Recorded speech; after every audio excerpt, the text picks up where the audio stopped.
Okay, so I'm live again, I think.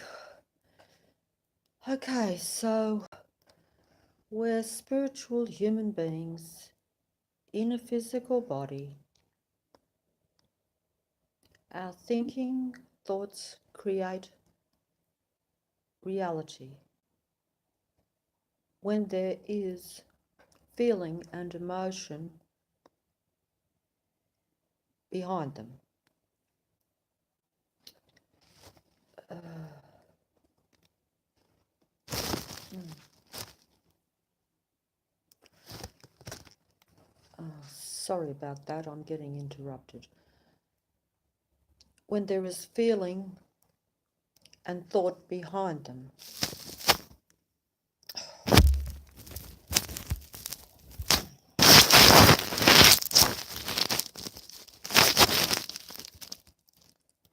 Sorry about that. That's why the title of the video is Magic Archon Hocus Pocus, because that was the title yesterday, but I didn't get round to it. Because that's what I live in. I live in a fantasy, fairy tale, Alice in Wonderland, Alice through the looking glass world, an Archon, magic Archon, hocus pocus world, where spiritual beings in a physical body, human beings in a physical body, our thinking with feeling and thought and emotion behind it creates our reality, and we are all connected to other human beings. And we live in a magic Archon matrix. A matrix is something that does not function randomly, naturally. A matrix is a system. A matrix is a video game, as I've said before, a video game that players participate in. So we live in a world that is not naturally our own. So it is operated by technological magic. Technological magic. And human magic.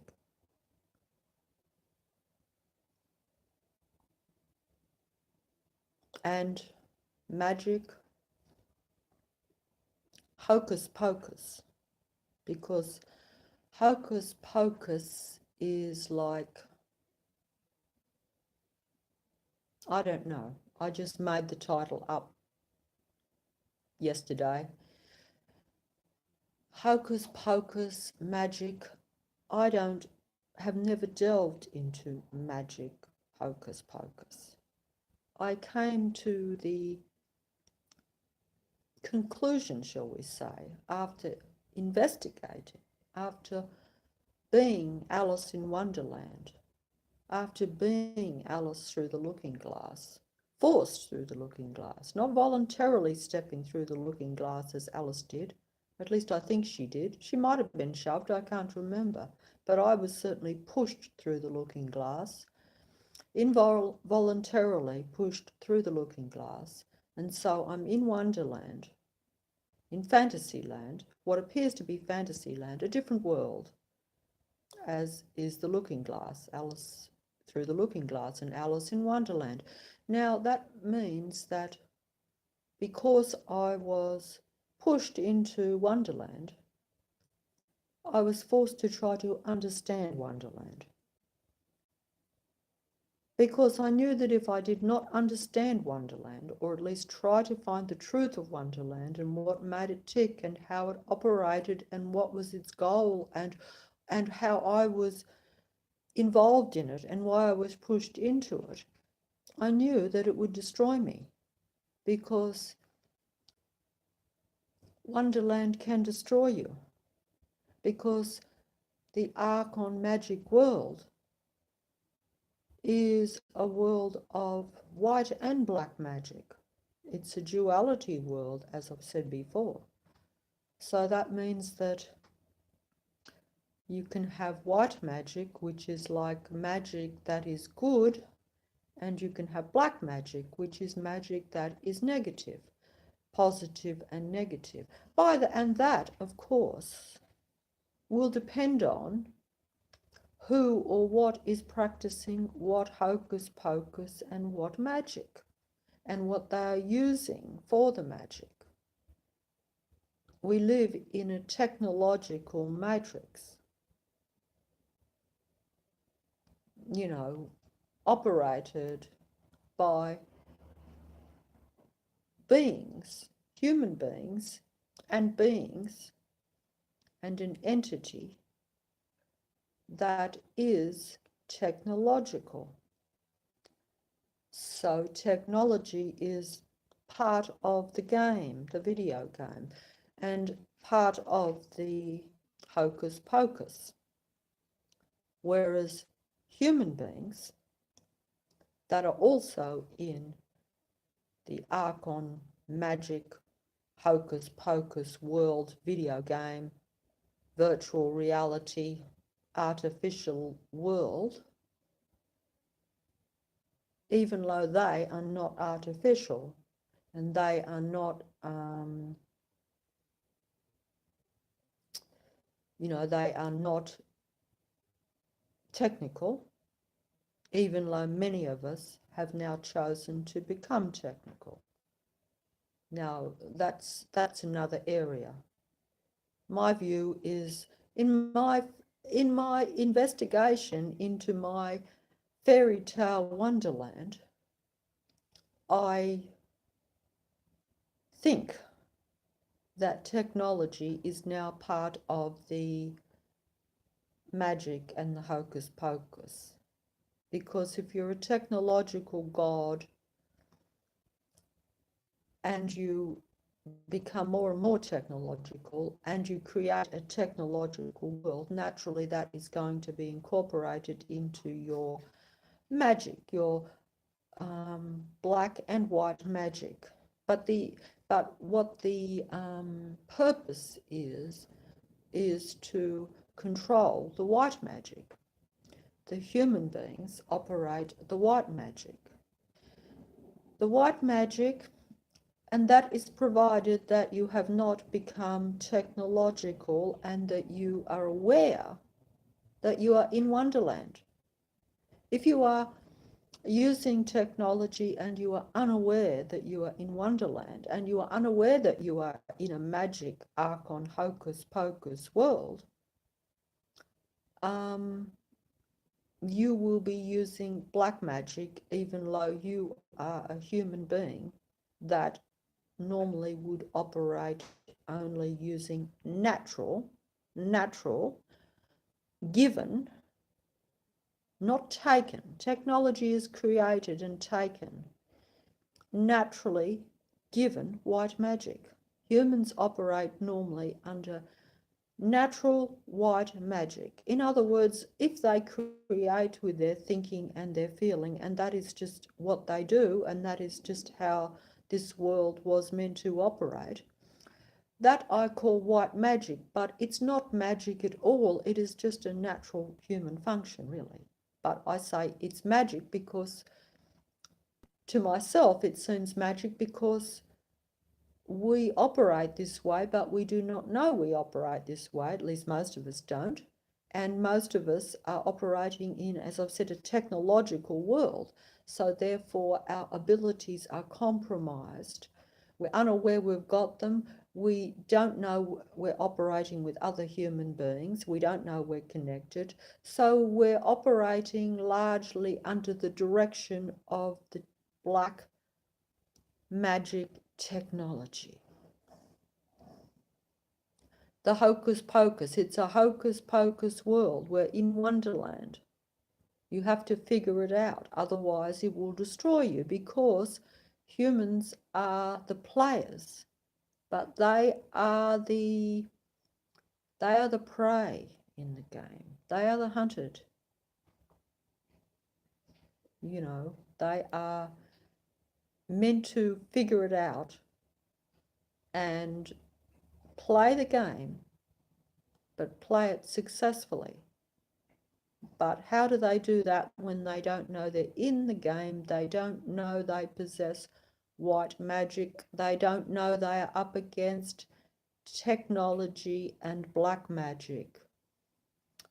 Because I say this, and this is just my fantasy world, because when I'm Alice, an old Alice, shall we say, okay? Because Alice was a young, pretty girl. Or me 30 years ago, okay? But anyway, Alice is in Wonderland. She's the human. She has the white magic. But she's mystified because she doesn't know that she's a human, and she's creating a lot of what's around her.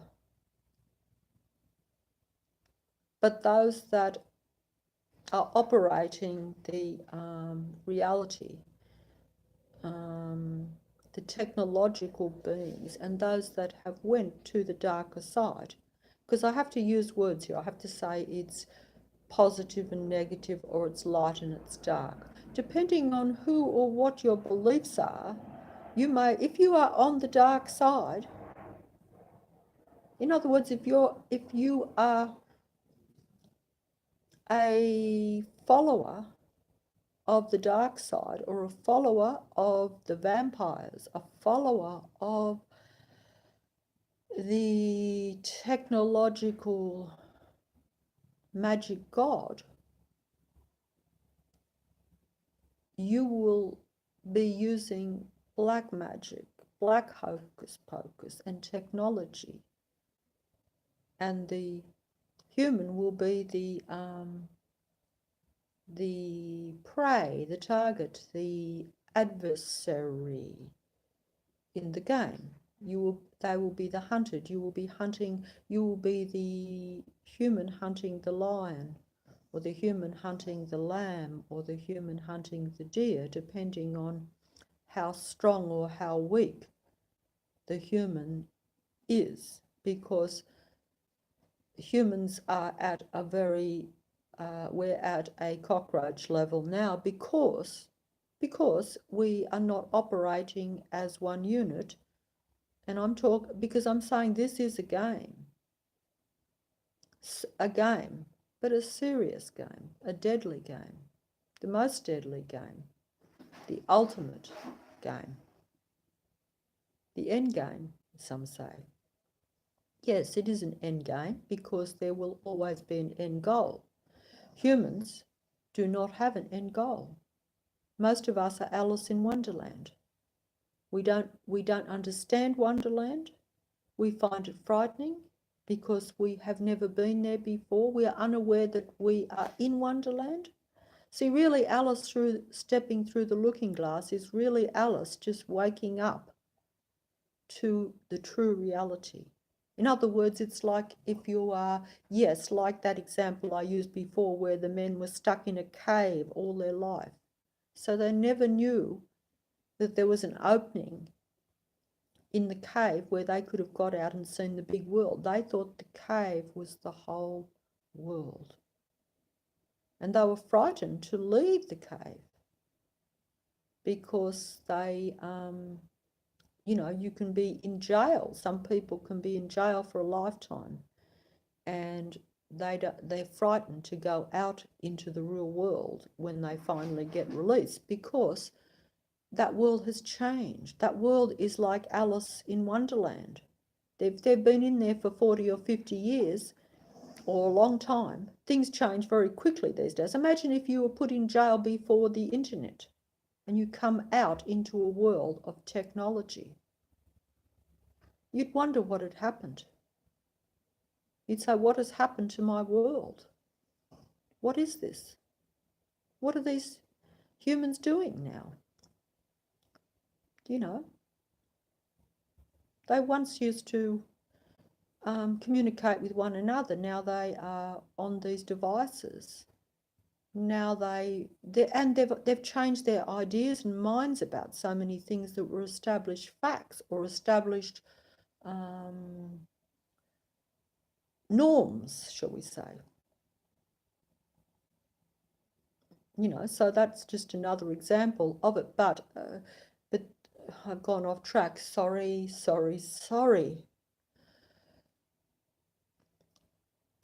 Alice is in Wonderland and she knows that it's strange, it's frightening, she's scared. I'm scared because it's not what I thought was real, and it isn't real because it's hocus pocus, it's magic, it's not concrete like, you know, she thought.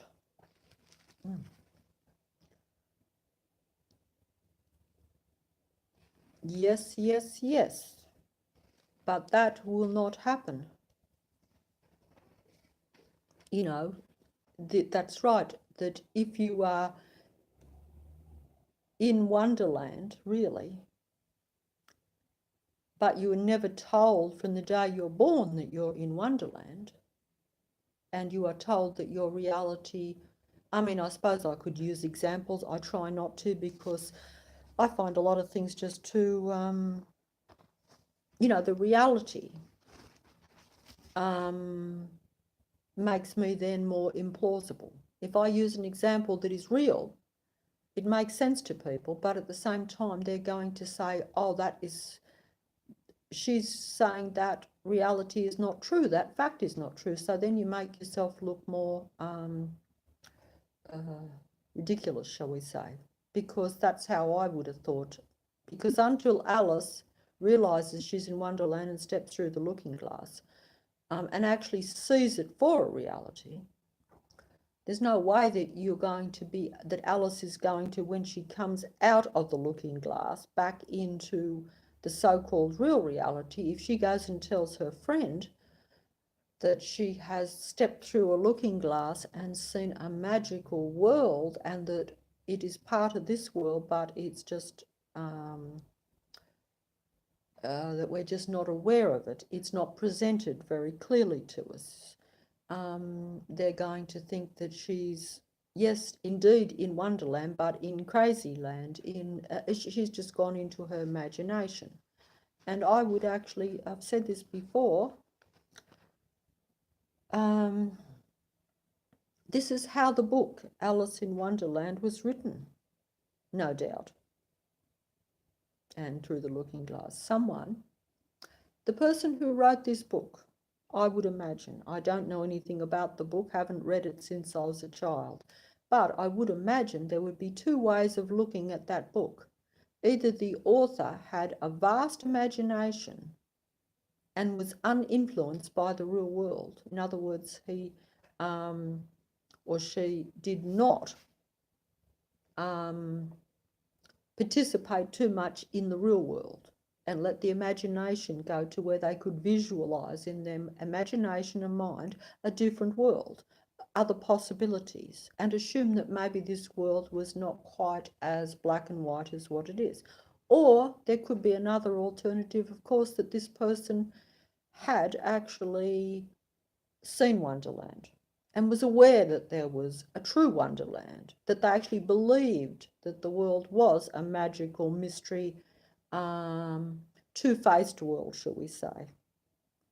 In other words, there was the reality that the person saw and then the other. But anyway, I've diverged. But yes, I think personally, and I've said this before, that I think that if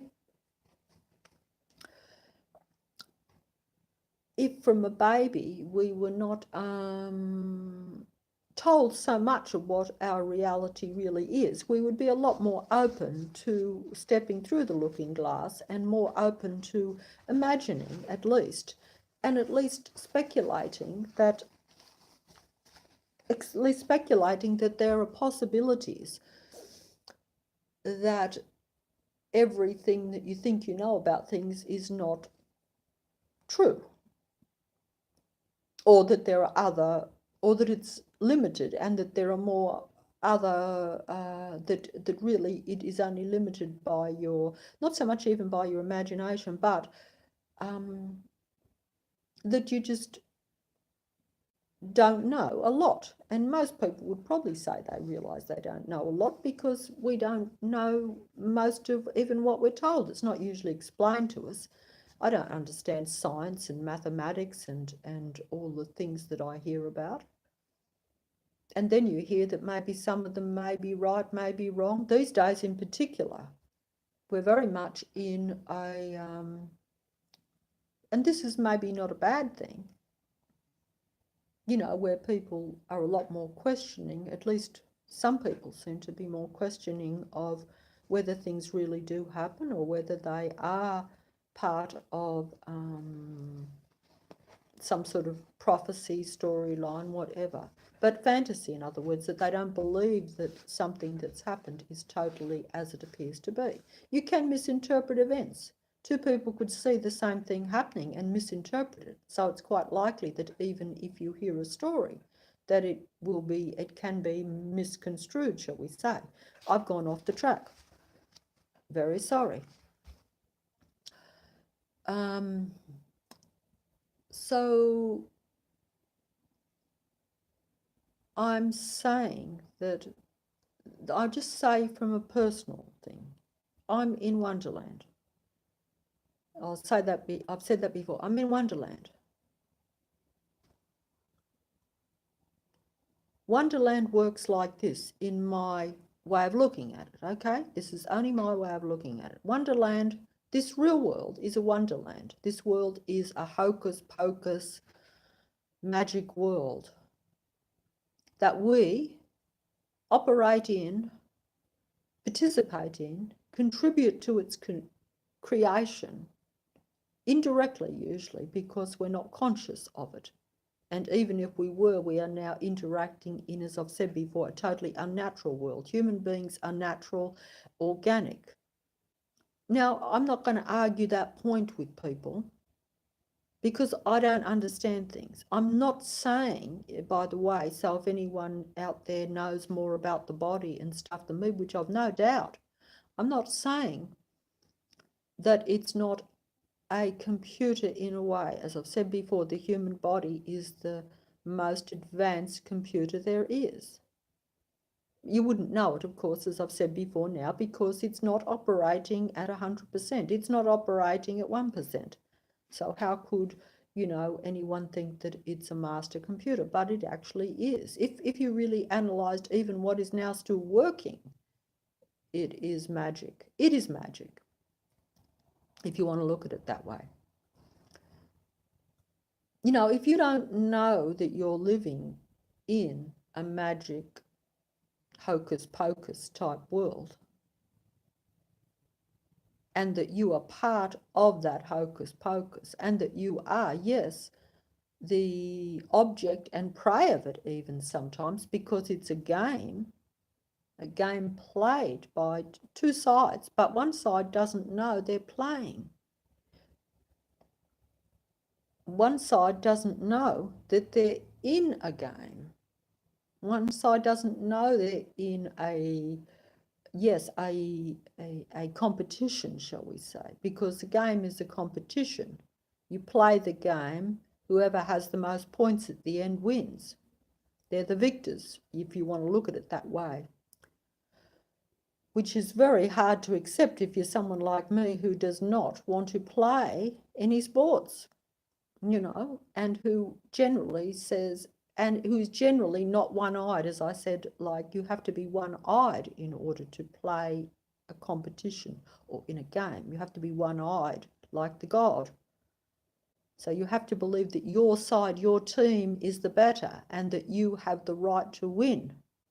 Whereas if you're someone like me that has been accused even before I started to see things, shall we say, most of my life I've often been accused of seeing both sides and always sitting on the fence, in other words, because I always couldn't help, even in an argument or in things that were happening. I could be told things about different people, but I would always see even the negative person's side. In other words, I wouldn't be like most people where I'd see a story and say, oh yes, that person's definitely in the wrong and the other person's definitely in the right. That was a bad thing. That no, I'll actually say, well, yes, that was a bad thing that person done, but I'll say, no, maybe they shouldn't be punished because, yes, because even then I knew that I didn't know we were in a matrix, but I did know that we were all victims in most circumstances. Even the worst person I knew was still a victim of circumstances.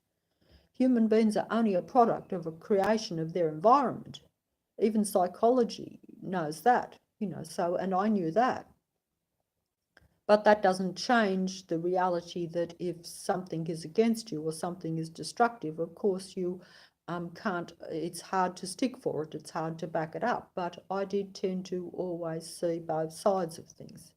As I've said before, it's a lot easier in this world to be one-eyed, to know what you think and to believe it to be 100% true, whether you're on the white magic side or the black magic side, or whether you're this God, that God, or whatever the situation is. It's a lot easier if you are firm in being one-eyed and that you are correct and that what you are doing is right, your ideology is right, what you think, if you are playing that game. See, those that play for the dark side, those that play for the technologically controlled beings, black magic, dark, they use the magic and the technology to defeat the white magic side, shall we say, the opponents, because they believe in their ideology, the same as the humans, the white magic humans, shall we say, in Wonderland. They believe that they are correct, that their ideology or whatever it is they think about how things should be is correct.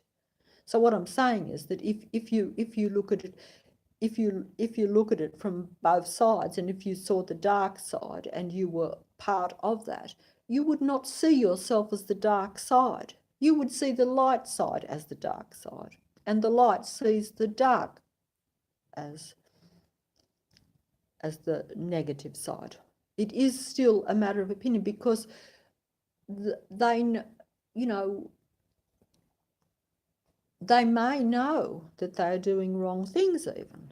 They may know that they are destructive in what they do sometimes, but their ideology convinces them that it's okay, because if you are convinced that the old saying, the end goal justifies the means, then you believe you are doing bad now for the good of the overall.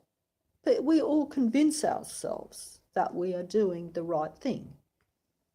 We do that even at a personal level, and at a big world level, that happens too. So it's, that's how it works. And that's why you will see people doing, as I've said before, you will see good people doing bad things in the name of good. They will kill, destroy, create havoc, break all the rules that they themselves even believe in. They may even believe in peace and love, but they will kill in order to achieve a peaceful world. This is the matrix. This is the duality world. This is the contradiction. This is the Alice in Wonderland, if you like, and through the looking glass. You know, that is, you know, how that, and that's what, anyway, you know, you might get what I'm saying. I'm sure some of you do. It's a bit hard. It's, in other words, it's like that, and that's what makes it very difficult to fathom it out.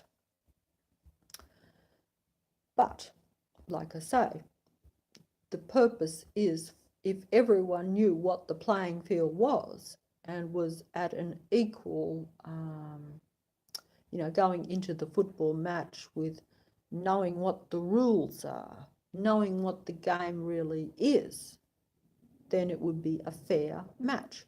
But in reality, in the Alice in Wonderland world, in this world, in my world, which is fantasy, but I believe in fairy tales, as I've said, you know, I am playing in a video game, but I don't know the rules of the video game. I don't know it even is a game. And I may, as I've said, not want to play in a game even. I may not like that sport. I might not want to play in the Hocus Pocus Magic Archon world. I may not want to play, you know, with black magic. I may not want to have to play in a technological world. I may not want to, and I will not even understand that technology. I will not understand whether it is, what it is used for. I will not know that it is part of the magic. I will not know that it is part of the Hocus Pocus. I will not know, as happened last night. I tread on the ground, on the floor, and incredible pain comes into my toe because, the normal person in the non-Wonderland world says, I've trod on some glass. And I have trod on some glass, literally, only the tiniest bit. And why have I trod on some glass? Because I don't walk around barefooted, because there is a hole in the bottom of my thong. Now, I knew there was a hole in the bottom of the thong because they have been worn to where there are holes in them, but I'm still wearing them around the house because I don't think there's glass on my floor, because there shouldn't be glass on my floor or a splinter, okay? But at any rate, rambling here, normal person, normal real world, no hocus pocus, no hocus pocus. I should have thrown my thongs away. They had a hole in. I knew they had a hole in. How did the splinter of glass get there? Could be a million ways. Okay? I didn't break anything, but could be. Probably could have brought it in from outside somehow on the shoe. Might have got stuck, something, you know. Logical reason. Always a logical reason. And that logical reason is reality, is real. This is the magic hocus pocus. I will get to this if I can. Or I believe I'm in Wonderland. I believe we live in a duality, dark, light, magic, hocus pocus world. So therefore, Okay. Okay, I'm gonna go off my own personal experiences because I could list a million personal experiences. Things that have a logical basis, and that if you tell them to anyone, apart from maybe one or two people that might be listening here because they might believe in hocus pocus, it just seems like Alice has gone off her nut. She didn't really step through the looking glass and go into Wonderland, which is really showing her the whole reality. She has just gone crazy. There is no Wonderland. There is no through the looking glass. She's just got it wrong, or she's went a bit what we call crazy. I would doubt that there even is crazy now. I would say the crazy is only where human beings are not rationally thinking straight. Because I may have some things wrong. I may get some things wrong, sure. And occasionally, something may actually be random. I would doubt it, personally. I would doubt it. But, you know, it all depends on how much focus the players in the video game, it all depends on how much hocus pocus is directed at you or what's going on around you, because I don't understand it. I am still looking in Wonderland. I haven't discovered the whole of Wonderland. I haven't understand the mechanics. I suspect the mechanics. I suspect the technology because it's there. And if you're a technological hocus pocus Archon mastermind genius god and you have placed tools in the world for your disposal to play the video game with the humans and those that are here,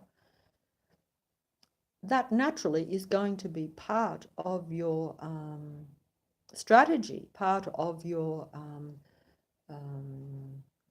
yes, your tools, your weapons even, you know, if you want to look at it that way, you know, because you're playing a game and you intend to win. And what is the end goal? In this world, there is an earth and human beings, spiritual beings, and they're in the game and they are given free choice to play the game any way they want. But they are in Wonderland, so they are in fairyland, and so therefore they are in a world of illusion. It's like they're in a maze, they're in a what they call smoke and mirrors. I heard that saying recently. That is it. That is very good analogy. Smoke and mirrors. I'm in smoke and mirrors.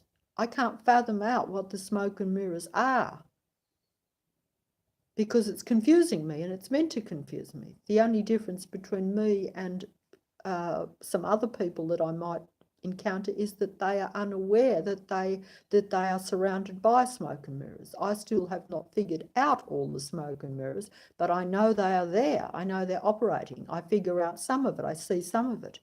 Okay, but anyway, we are given free choice and we cannot be totally cheated in the video game. In other words, the God entity is all powerful. The technological God entity that masterminds this matrix, this hocus pocus video game reality we live in.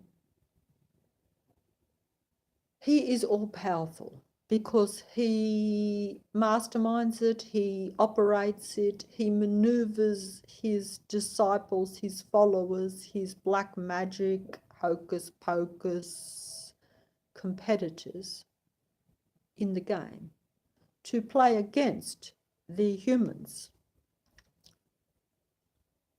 Of course, they're human too, or they appear human, but they're just of the dark or the light, depending on your persuasion, depending on which side you are taking, depending on what team you're playing for, shall we say. Some of us, like me, Alice in Wonderland, and we had no idea we were even on a team.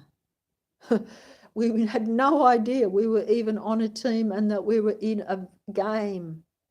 We were playing, but we did not know we were playing. We didn't know our actions were contributing to the game, defeating some of ourselves and our other fellow team players. We didn't know we had team players. We didn't know there was a competition. We didn't know there was black and white. We didn't know there was dark and light. We didn't know there was black magic, white magic. We didn't know that there was a technological grid that operates the whole magic, hocus pocus playground world that we live in.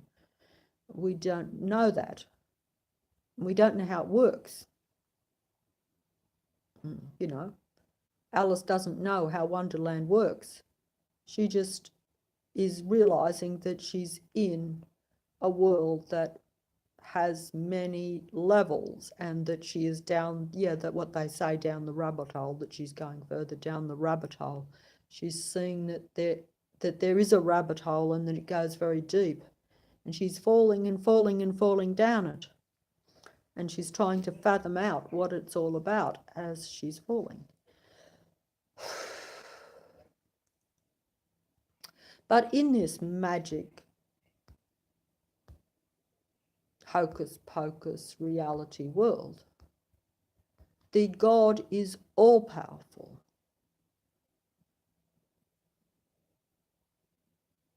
He could finish the game 100% any time he wants. In other words, he doesn't even have to play the game, but yes, he does.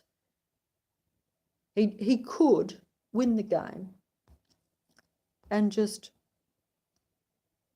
with his technology, with his numbers of followers, like that movie, he has the numbers, he has the bigger army. He has the army of billions. The humans have a small army, a small white human army.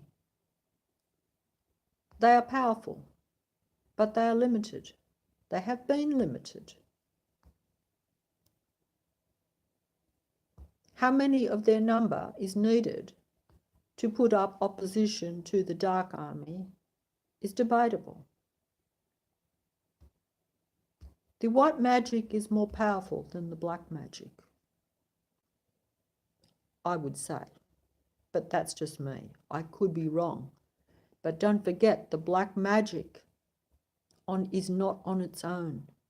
The black magic is also technology. Humans do not have technology. Or you say, yes, we do. No, we don't. We use technology. It is a crutch. It is a limitation. It is used against us, not for us. It cripples. It does not enhance. Instead of me using my head or going about finding out the truth of things with my own thinking and looking in the right places, I go to the computer and they tell me what the world is, and they tell me what the truth is. They tell me the information, and this may or may not be correct, okay? Because it is part of the matrix, it's part of Wonderland, and Wonderland is smoke and mirrors. Wonderland is not what it appears to be. Wonderland is not all Wonderland is not all logic like we think it is. Wonderland is not about facts. Wonderland is not about the truth. Wonderland is about deception and magic. Wonderland is going to a magic show and allowing yourself to be deceived. It's watching the magician wave a spell over you and cloud you into believing that what he is doing is real. He's not showing you the tricks. He's not showing you his magic. You just observe and are spellbound.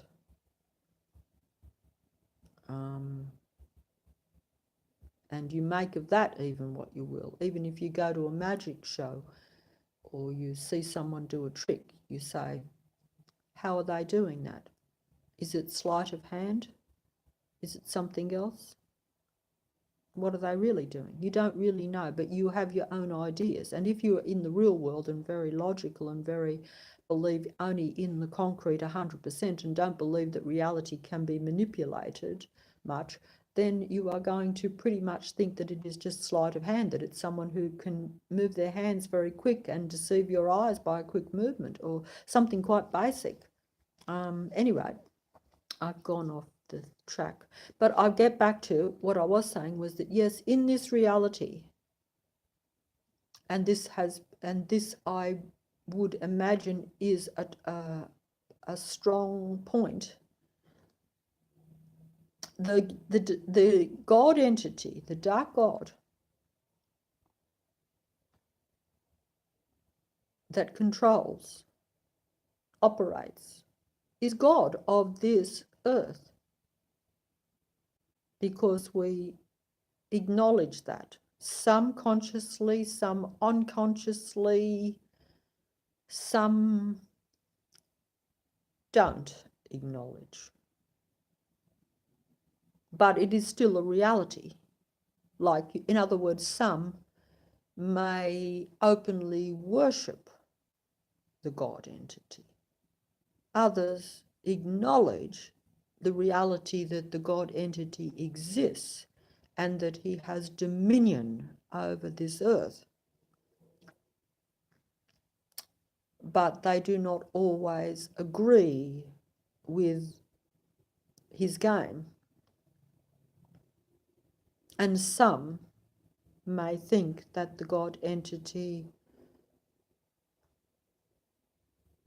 because the world is unbalanced and because the world is chaotic and insane, that by that I mean split, not logical, not operating at a practical, rational, logical, beneficial level for the human, that therefore, and maybe even not beneficial always, in the long run, I do not know this, it depends on how this world goes down. But maybe not even beneficial for the God himself or herself or itself and its followers and disciples. This I do not know. But also there is a mentality sometimes with some people. And I'd hearken back to movies. There was a movie called $1 Billion Baby, an Academy Award-winning movie a couple of years back. The girl in that wanted, her dream was to be a boxer. Not going to go there with female boxing.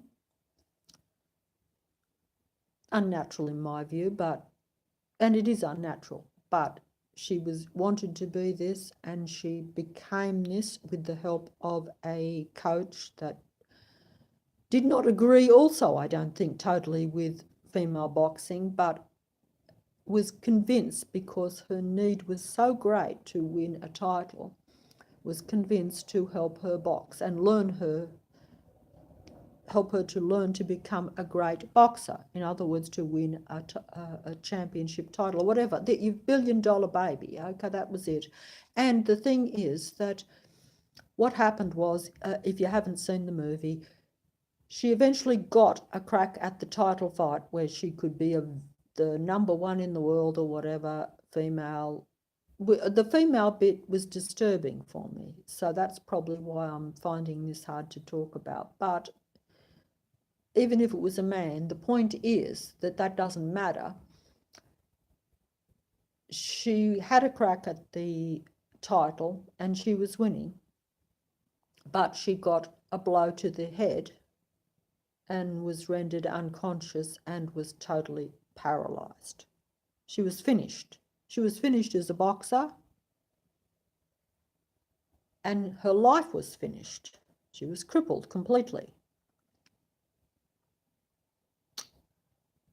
Her coach went to her in the hospital. He was devastated. He was like, oh, I should not have coached her. Look what I've done. I didn't want to. She convinced me. But when he went to her in the hospital and she wants him to pull the plug, she knows that her life is finished. She doesn't want to stay a vegetable. She wants him to terminate her life, which he also does not want to do. But the point is that she says to him, I have no regrets. I'm not sorry that I took a chance on the big fight and that it's cost me my life. I'm not sorry. I would do it again. That was all I wanted. That was my end goal. That was my purpose in this world, I thought. I remember when I saw the movie, I thought she is deranged. That's what I actually thought. Others went along with it and thought, interesting movie.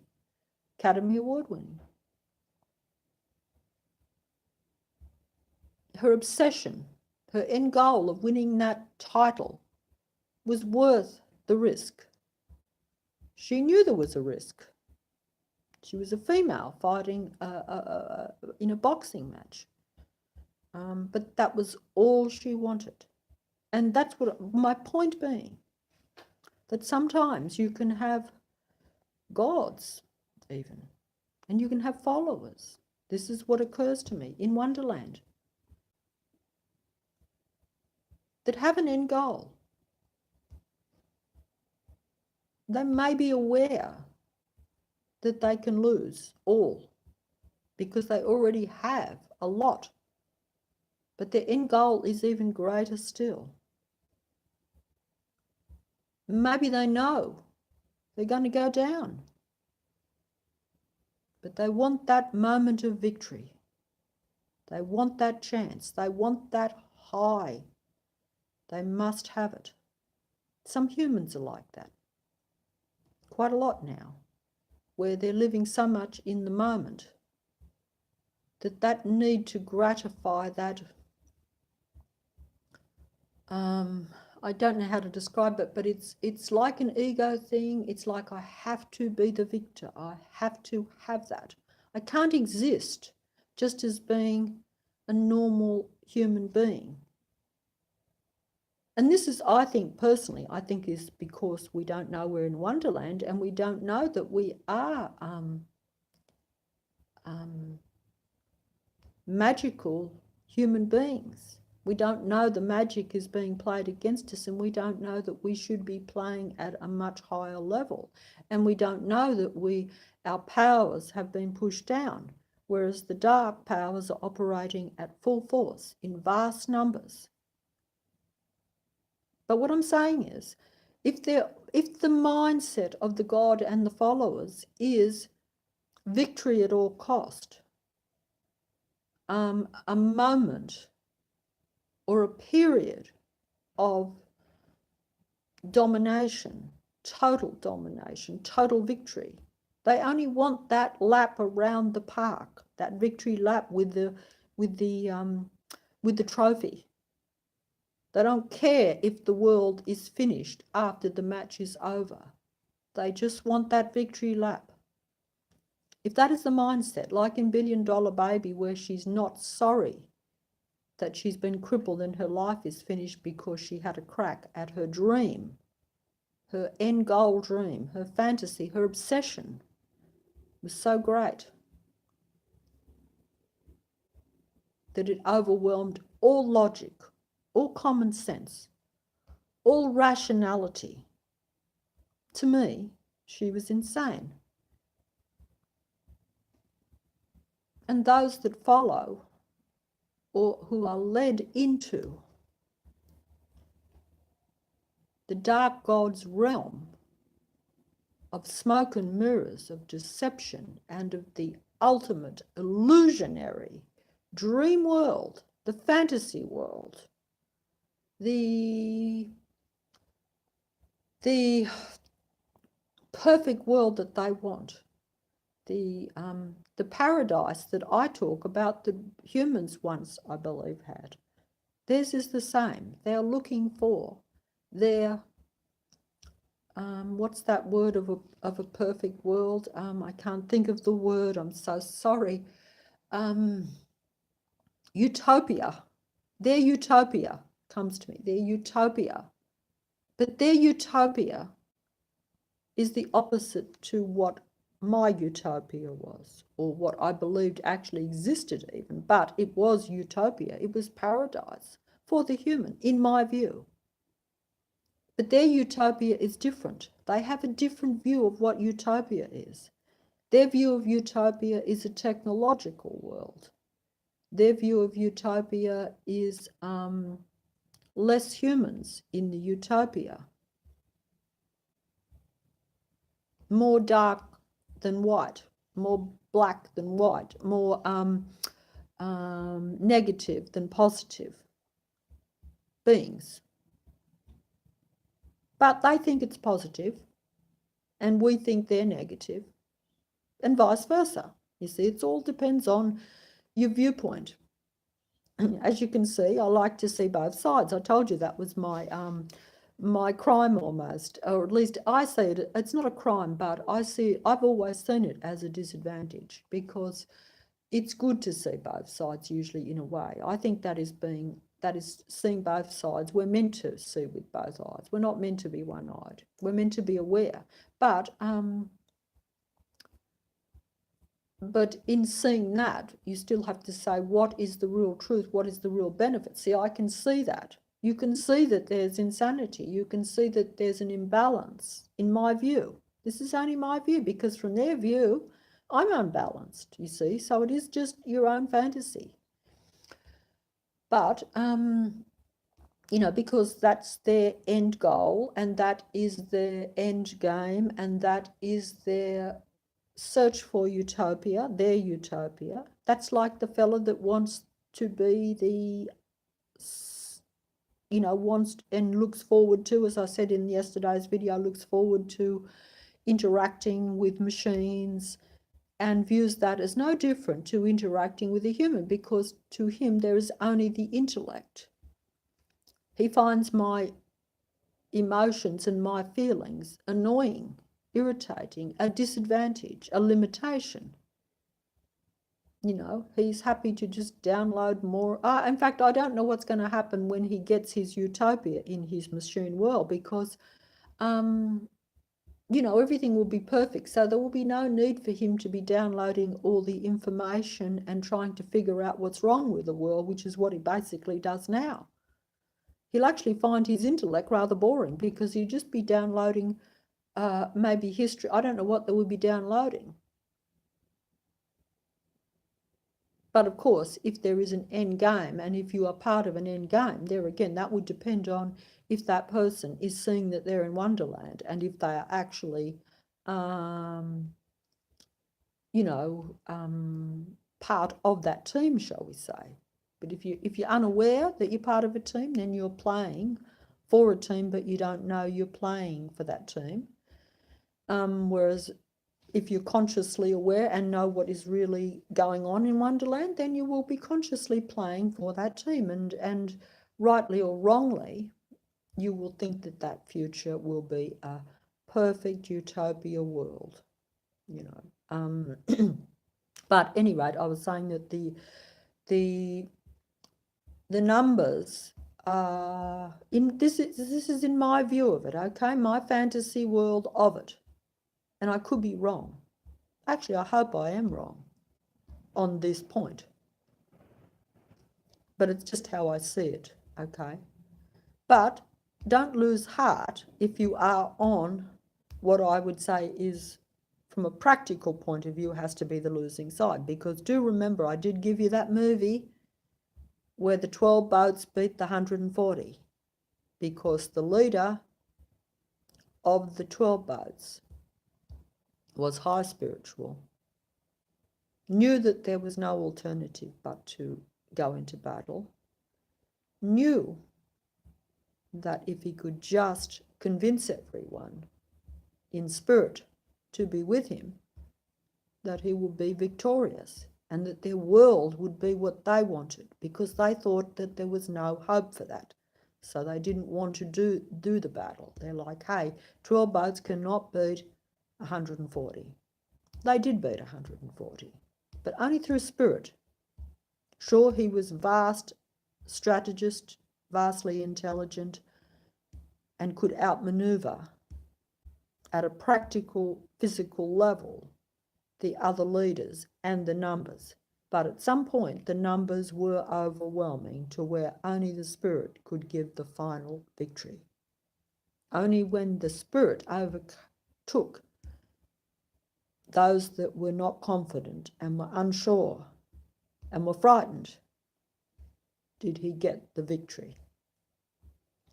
But he was confident that it could happen from the start. And also he saw no alternative but to do that, because he was like,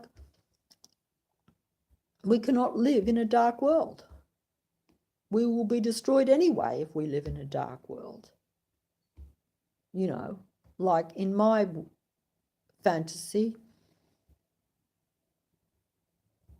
if you become too immersed in technology, that is destruction of yourself anyway. You will be dead anyway.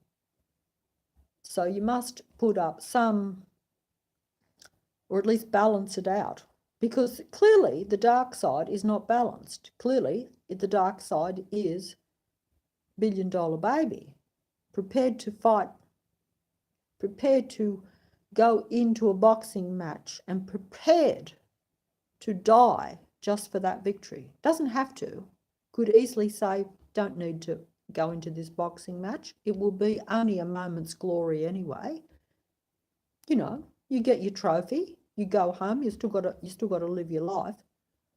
But no, that was all that counted. Example. But at any rate, the thing is that I've rambled and sidetracked you. Sorry again. But there is in this magic world just the same, and this is why I say that the white human beings, the white magic human beings, the white magic human beings, the white hocus pocus human beings, the real human beings, okay? The ones that want a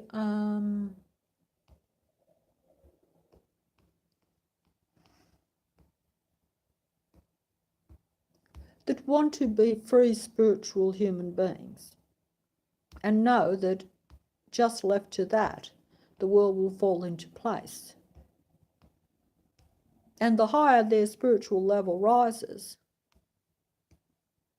there's no need of systems. There's no need of, there's no need of the grid. There's no need of there's no need of the video game. The game ceases.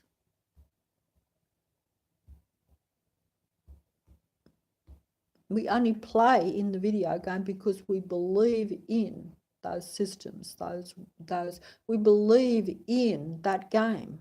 We believe it's important to win that game. But, when we just cease to play, we see Wonderland, we see the game, but we cease to play. We're not interested in playing a violent game. But we have to dismantle the playing field.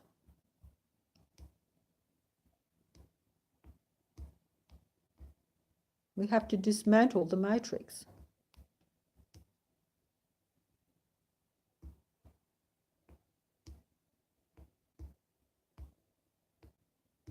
Or raise the frequency and vibration and ignore it. Be in this world but not of this world.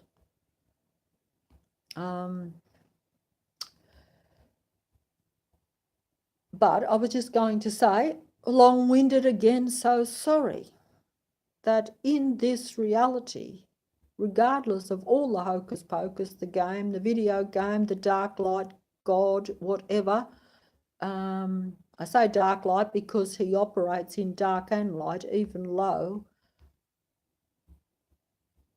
He is dark in his overall agenda or his overall utopia. At least it's dark if you don't want a dark world. If you want to live in light, then, you know, this is being airy fairy. So you'll have to put it into whatever logical way and whatever practical, real way you see fit. You know, I might have my own ideas of what I consider to be dark or light. Obviously, I've made my point in many videos, and what I think that technology is the tool of dark and cannot be used in the long run, for the benefit or the enlightenment or the advancement of a spiritual human being. It can benefit a machine, obviously, because a machine is a machine and would use technology. Technology will not hurt a machine. Technology will not limit a machine because a machine is already limited. But a human being, because they are different to technology, will be limited and compromised and hurt and diminished and eventually destroyed by too much technology. Humans are very versatile. Humans are very, resourceful. Because in the past, we have often been faced with possible elimination, not extinction, but elimination of our numbers. We have always bounced back. The dark has never been able, well, at least not in recent times anyway. I'm not saying that civilizations haven't fell and gone in the past. I'm not up on all that. I'm ignorant of that, as I say. I've had very limited knowledge on past history, and I have not invented my time machine yet, you know. I do think that humans should be able to see into future in their advanced state. Can't prove that, can't do it myself. I do believe it. I believe humans are let's just say multi-purpose, okay? Multi-purpose, multi-dimensional, multi-this, multi-everything. But they are not that now.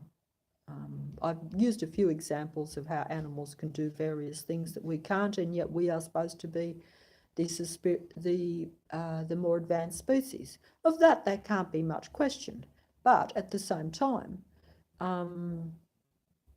you know, that is nothing about animals or anything, because, you know, like myself, I look upon animals, you know, I value some animals more than some people, only in the sense that because they don't cause me so many problems.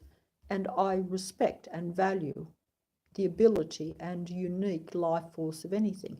And this also goes for negative things too. Like you could have artificial life forces. Okay, that could be the case. We live in a Barbie world, as I've said yesterday, different types of Barbie dolls. We have the Barbie doll that's made by Mattel, a different creator. We have the Cindy doll that is made by Pedigree, a different creator, a different manufacturer, different company. You know what I'm saying is that you can have different things, different species, different types of humans, different types of all sorts of things. In Wonderland, there are many varieties of everything. What already exists, exists. I have never been about destroying what already exists, even if I don't like it, even if I think that it maybe shouldn't have been created, because I actually think that a lot of, personally, in my fantasy world, I've openly said this, I don't think that a lot of breeds of animals should exist. I personally don't believe in genetically playing with life force. That's my own view. In my Wonderland, we keep things simple. In my fantasy world, we keep things simple and pure. We don't go breeding. If we have a couple of dog species, we don't have to have 1,000. What for? Just because you or I might prefer an animal that has a different shaped head or something that is cuter for me. No, I do not believe in that. I believe personally, you know, I'm not stopping other people from doing it, But I do personally think that it is not beneficial. There's no need for it. And, you know, I don't. But once they're created, you know, of course, I will look after the hybrid dogs no different to the pure breeds. In fact, I may even like them more. They may even appeal to me more. But I'm saying that doesn't change the fact that I do not think I have the right to create them and to mess with their genetics, their reality. It is not I am not God to do that. But of course, the God entity, he can do that because he is the God. And whatever. Humans could do it too. If you are given that ability, you can do it. I'm saying just because you have an ability and just because you can do something, just like the reality we create, just because you can do something, like supposing, this is just a weird example in my wonderland, supposing like I'm angry with some life force, some species, maybe even my own species. I'm angry. And I'm a human being. My thought creates reality. My feelings plus my emotions with my thinking creates reality, and it goes out and extends. And originally, full control over nature, naturally, because nature is part of us. Life forces, real life forces, not artificial life forces, real life forces, natural life forces, organic life forces are part of us. We are part of them. We connect with them and we control them. But we're supposed to look after them. We're supposed to control them in a positive way for them, and that positive way for them then becomes positive for us. So it's actually selfish in a way, but it is beneficial to all. If I am positive towards nature, it gives me back 1,000 times in abundance. It creates for me so that I survive. That's how it should be. That's how it was. But what I'm saying is I get angry against a life force. And if I was functioning at full potential and have control over nature and over my reality by the thinking, yes, you have almost like a godlike, what we would consider in our limited state, a godlike power, in the sense that you can control something, you can create something. That's what gods do. But you're not God. But you can be. But should you be? No, you shouldn't be. Because if I'm angry with something, a species, a life force, and I can, or even accidentally get angry, I'm thinking angry, I'm feeling angry. Theoretically speaking, you could cause a tornado. Yes, you have a godlike ability. Should you be God? Should you do that? I think we leave that to the dark force. You know, I will leave that to the God, to the dark force.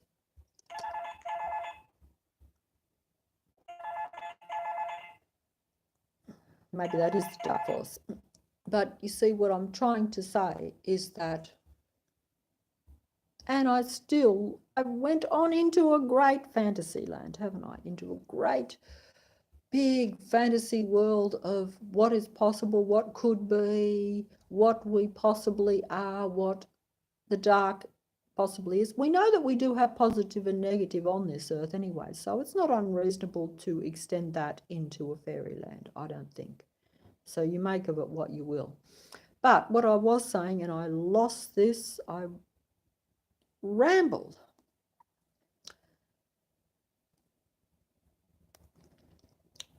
The dark has the bigger force. The dark force on this earth now is much larger than the light force, because most of the light force has left or been eliminated, I would imagine, okay? This is just how I would see this world now.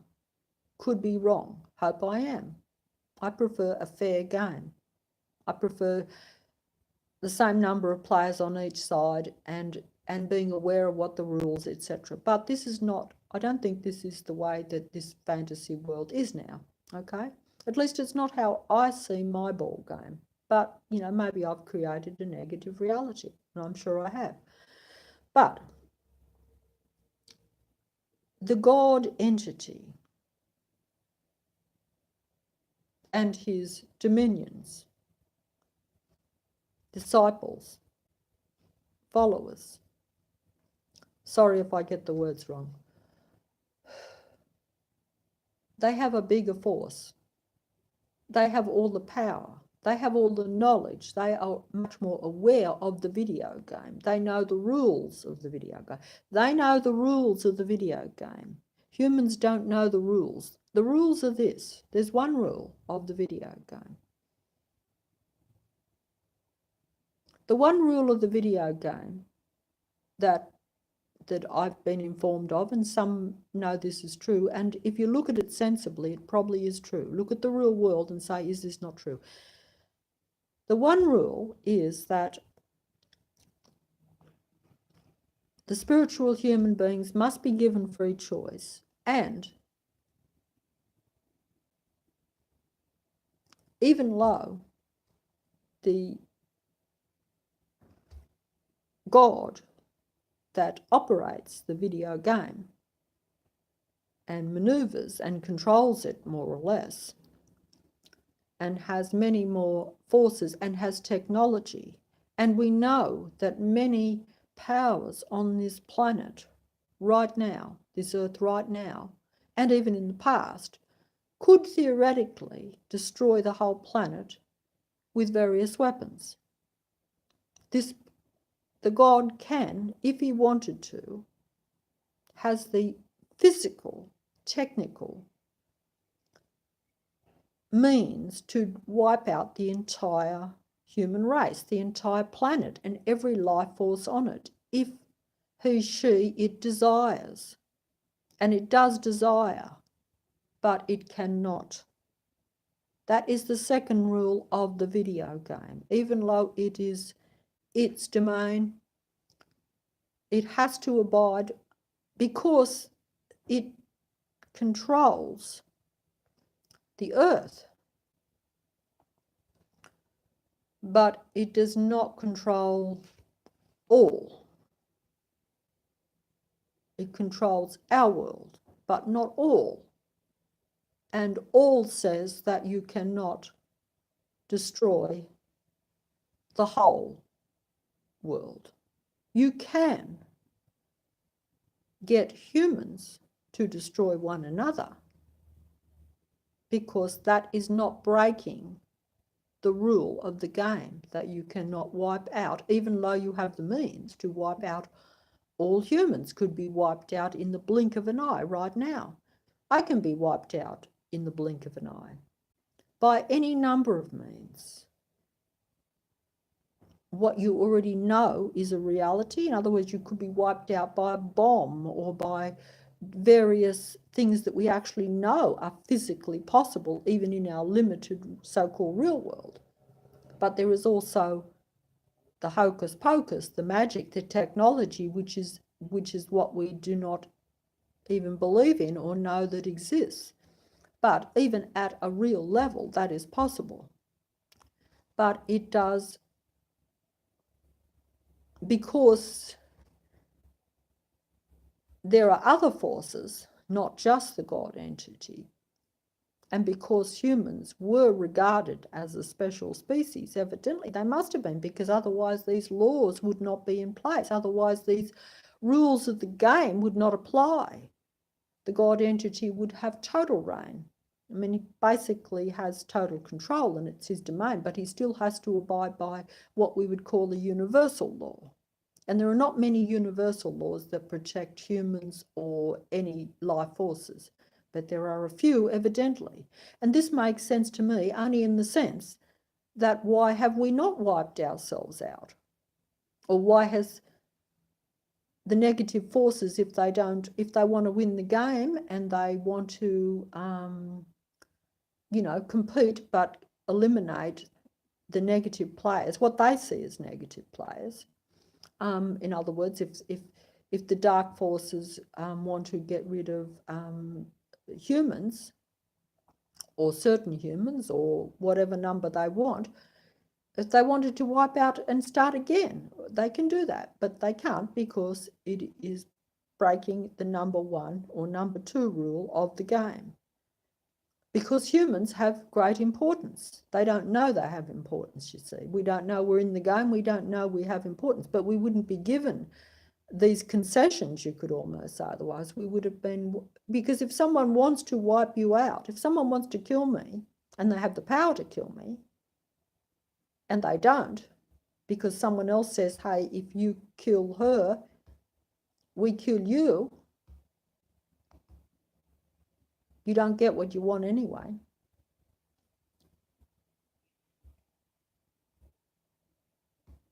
And you will lose all you already have, because if you already have the whole world, it's yours, you're ruling it, you have dominion over it, it would be foolish to,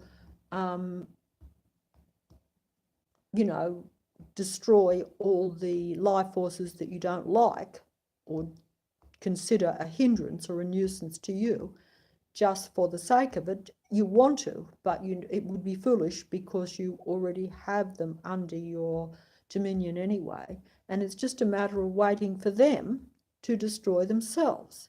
And if you set up the matrix and you're a mastermind and you're a genius, you will very easily do that over time. You don't have to wipe me and someone else out if we wipe one another out. If we fight one another and kill one another gradually over time, if I fight someone else and I win, I'm the victor, I'm surviving, but I've killed one of my kind. And then if someone else fights me next time, it might be me, so then there's another one gone. And eventually the numbers will be eliminated, which is why we're now down to smaller numbers. That's what I'm saying. In the way I see it now, the numbers are very small of the human. But because they are not, if they were at full potential, I believe they could still put up much opposition to the other side. That is just based on instinct in a way, but also the fact that we are given these concessions and that the game is still being played. There must be a purpose for the game. I haven't figured it all out, because I'm Alice in Wonderland trying to figure out what Wonderland is and how it operates and what the hocus pocus is. But at any rate, I'm going to make a movie point, okay? Maybe this, because I believe the movies are fantasy. I believe in fantasy. I believe in fairy tales. Movies are fairy tales that I believe in. And even if you don't, they might still have some food for thought. I've always thought, even when I didn't believe they were all a true reality, I still thought they have food for thought. Now, I saw a movie a week ago, right? Most of the movies I see are older and B grade, because I don't have access to the better, and I don't watch a lot of the new ones because I don't have the access to them. You have to pay for them or look them. But they will show you probably even more glaringly now the reality, the true wonderland, the true reality, if you believe they are true. And I do, okay? But they will show you much more further advanced, much more of the technological wonderland that we really do live in, because it's not a natural wonderland. Most of the movies I watch are much more natural wonderland, okay? Because I have liked that natural, fake, simple world. I believed it was true. I liked it. I don't like Wonderland because it's too much for me. It's too frightening, and I'm trying to fathom it out. Whereas if I had been familiar with it from the day I was born, yes, I would not be uncomfortable with it, and I might not be a victim of it either. because you become a victim of it. If you're unaware you're in a video game, if you're unaware you're playing a competitive match of some sort of game, if you're unaware you're in a violent football game, and you don't know you're in a game and you don't know the rules of the game, as I say, you know, you're at a great disadvantage. You may have many skills. You may have more skills than your competition. But if you haven't learned those skills, if you haven't been taught how to play the football, they're going to be much better than you. They've got the numbers and they have had the skills because they have not been in the dark. They have nurtured their hocus pocus and their magic and their technology and set it up in the video game, in the competition, in the playing field for you. But you are like, you're like in the old Roman arena where you're thrown in with the lions with very little defense, and you haven't learned combat. You haven't been trained like a Roman soldier or something. You're just a human that's just been thrown in there for the fun of the crowd. If you had been learnt skills, you would have a chance against in the arena, shall we say. Not a very good example, sorry, and I don't like all that history either, but it's a true history and it does show you how violent and how negative this world has always been, despite the delusion that we think we're civilized. We're not civilized. Some are, but the world is not civilized as a whole. It is a violent video game. It is a violent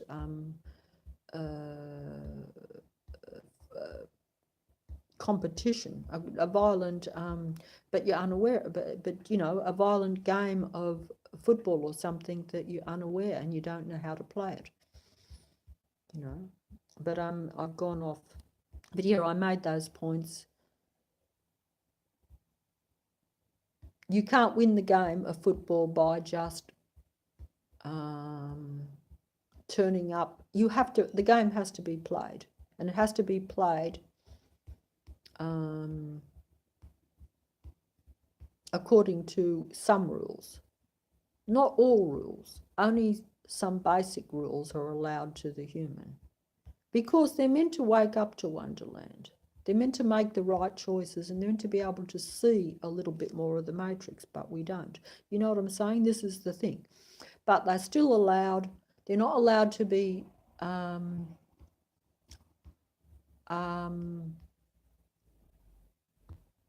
they're allowed to be deceived, and they're allowed to be not given all the rules and not given the whole scenario, but they're not allowed to be all taken down. The whole thing is not allowed. The God entity is not allowed to release his entire full power all at once on all the game players. That breaks the rules. He could do that in the blink of an eye and we would all be gone, but this breaks the rules, so he's not allowed to do that. That's the only thing he's not allowed, and humans have to be allowed free choice because they are spiritual beings. That was their original thing. These are just the rules, the basic universal rules of the game here on Earth, evidently. So every decision every human being makes, every little decision, is actually quite important, and we don't know that, as I didn't, because that's all we have. That's all we have. We do not have a lot of other defenses or a lot of other ability to counter the negative. We don't have that. I could put it more bluntly, like almost like a war type thing, but that doesn't appeal to me. But it is a kind of, but it is a bit of a battle. It is a magic battle. It's a hocus pocus thing. But anyway, I'm going back to the movie that I was going to talk about just for a second. I'll try to get it quick because it's a simple movie, an old movie. It's actually called Satan's Triangle. That's what it's called. I saw it a week ago. Satan's Triangle.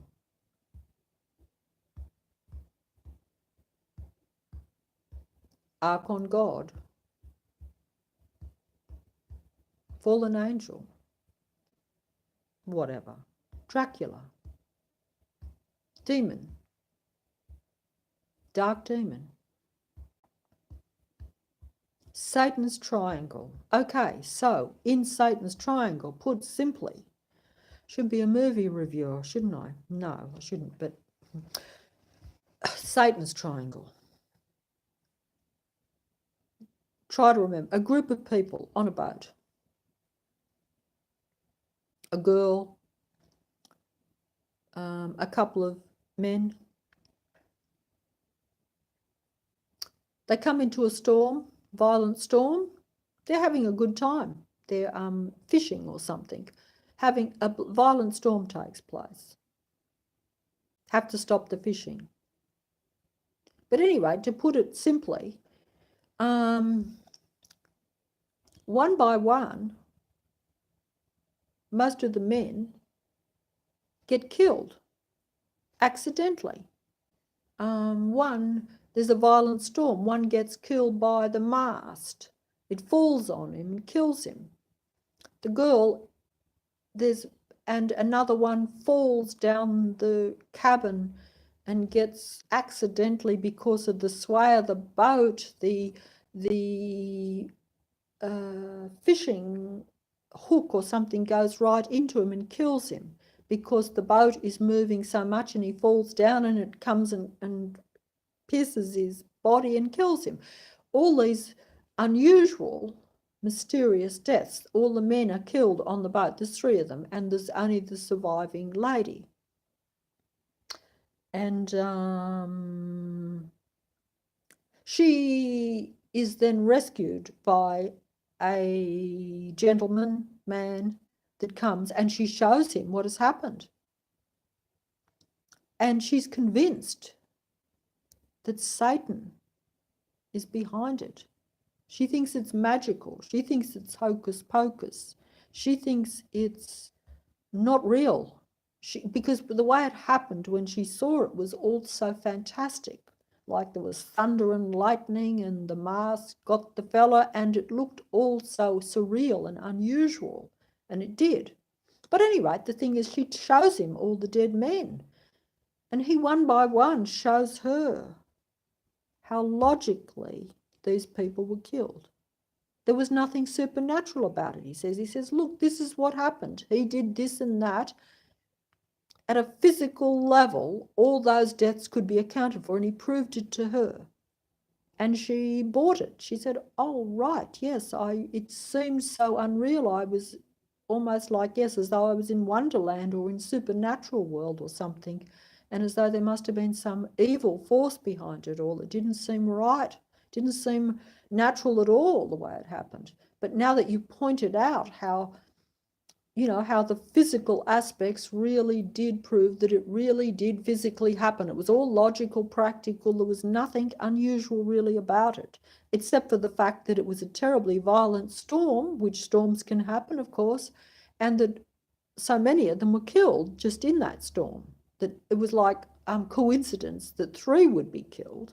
1, yes, you might say, oh, that might seem likely, but all 3 were killed in very graphic ways. But there was a logical, practical, physical explanation at a Sherlock Holmes level, you could say, that pointed that it was all a natural, coincidental occurrence. And she believed it when it was pointed out, and she's come back to reality, and she's happy now because she's actually thinking that she's losing her mind, that how could all this happen, and it's all so weird and whatever. But he points that out, and she's happy.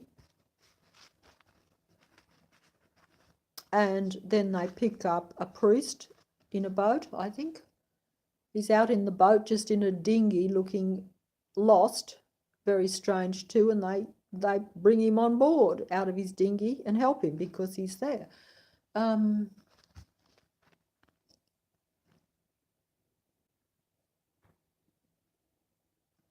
But at any rate, I've lost the details of it now because it was a week ago and only. But essentially, what did eventually happen, of course, was that they brought the priest onto the boat, and the priest was not really a regular priest. He was an incarnation or a disciple of Satan in the movie. In other words, in the end, as it turned out, he was there to take over the minds and the bodies of the dead people. He killed them so he could incarnate and put his own devil into the human bodies. And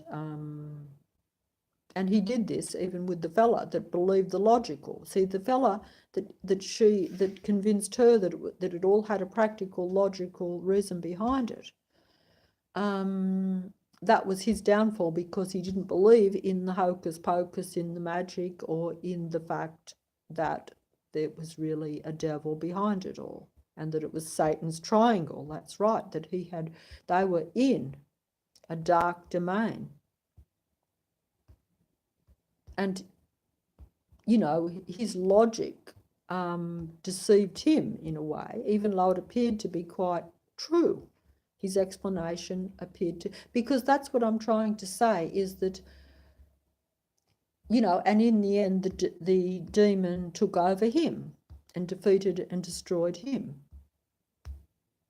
And her too, because whereas if he had recognized that he was in Satan's triangle, which is the title of the movie, and not looked for the logical, practical explanation, and even believed her, because she at first thought that it was definitely supernatural. She could not believe that all these things happened in front of her. It looked too unnatural. It didn't look like natural coincidence, even though when he analysed it, yes, there was a logical, practical explanation. Yes, you can say there's a real world and there's another world if you believe in the fantasy world. But if you don't believe in it, you will go for the logic. But like in that movie, that is your perception. But it doesn't mean, like in that movie, in the end, the movie was Satan's triangle. He was real. He did kill the men, and he took over their bodies for a purpose. And he tricked them because they, like the fellow, did not believe in the supernatural. He did not believe in Satan. He did not believe that there was hocus pocus or magic. He believed that it was just a naturally occurring, random, coincidental bad storm that unfortunately killed people. And he was killed and taken over because of that, because he thought he was safe. So he didn't protect himself. He didn't get out of Satan's triangle. He shouldn't have picked up the priest, but he did not know the priest was really a devil. He was not a real human. He was like Dracula, you could say. He was a devil. He looked like a priest, like a good man, but he was really out to kill them, and he did. And he took them over. I'm not sure how that works, but he basically took over their bodies because he killed them. He killed them as they were, their spirit, their true self. But then he took over their facade. So that way he could go into the world and trick more humans, I suppose. That was the idea. That's Satan's takeover, I suppose. But if he had known that, he would have protected himself. At least he would have been aware, and he, maybe that particular area was particularly vulnerable. I don't know. But the point is that the movie was Satan's triangle in this world.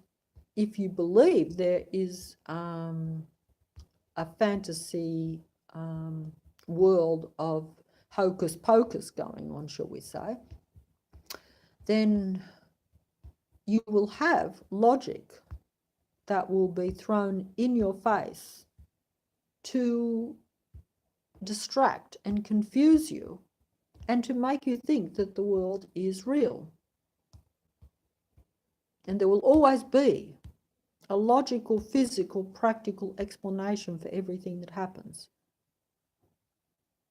And so you will never look and never suspect or never think that you're in Wonderland, in Fairyland, in Demonland even, in Satan's Triangle, depending on how good or bad it is for you. You will never suspect that the piece of glass on the ground is hocus pocus. That's delusional. That's me going into fantasy land because there is a logical explanation. I had holes in my thongs. I should have thrown the thongs out. I thought to throw the thongs out a week ago. I had the choice to throw them out. I knew I should throw them out because something told me there's a hole in them. I could tread on something, but I basically trusted the real world and thought, well, my floor is okay. If I break something, I'll be aware and whatever.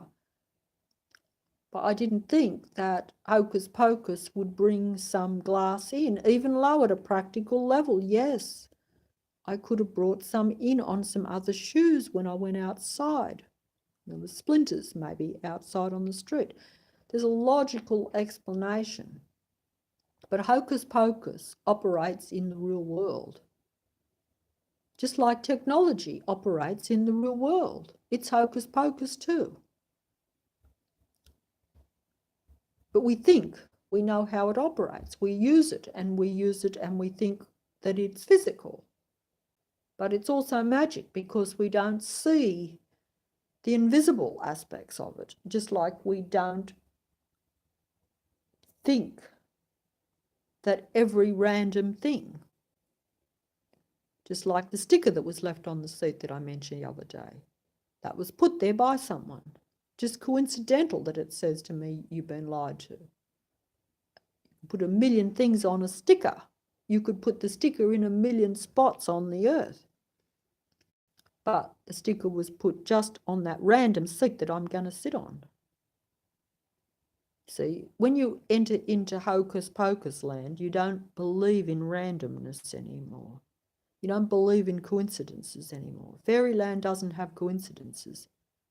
Fairyland is controlled and operated by hocus pocus, by magic archons, by magic, Satan's triangle, etc., etc., etc. I don't have all the answers. But it is not a world of black and white. It is not a world of concrete. And it is not a world where I am the only player. And it is not a world where I'm playing even with my own kind, because there are different kinds of people. There are different denominations. There are different types of beings. There are different personalities. There are different attitudes that people have. There are different ideologies that people have. I don't know what most of them are. But if I look around and I see the chaos in the world, and even amongst the different denominations, you'll see people that agree largely, but they will still argue over finer points. This is because we're not operating just on our own. We are up against a lot of different forces. Some we see and we think we know. Others we don't see. They're dark forces. They're there. And they operate and mix in our reality. You can't see them, but they're there. You can't see the wind, but it blows. Who blows it? It blows the trees. It can blow the leaves. It can maneuver. It can move reality. It can move the physical. The wind moves the physical. That is what I would say is a natural phenomenon. It is a natural phenomenon. No, it's not a natural phenomenon. It appears to be a natural phenomenon. But in fairyland, in Wonderland, nothing is a natural phenomenon. The forces behind things are not natural. The forces behind things are not random. The wind does not blow on its own steam. The earth does not operate on its own steam. Originally, I would say it was meant to operate on its own steam and human steam, all combined. All natural, all a natural matrix. Now it operates, it's a duality world now. It's natural and unnatural. It's natural and supernatural. It's natural and technical. There's always been the supernatural, I suppose, if you look at it this way. This is how I'd have to look at it now, as strange as it seems to me. If human beings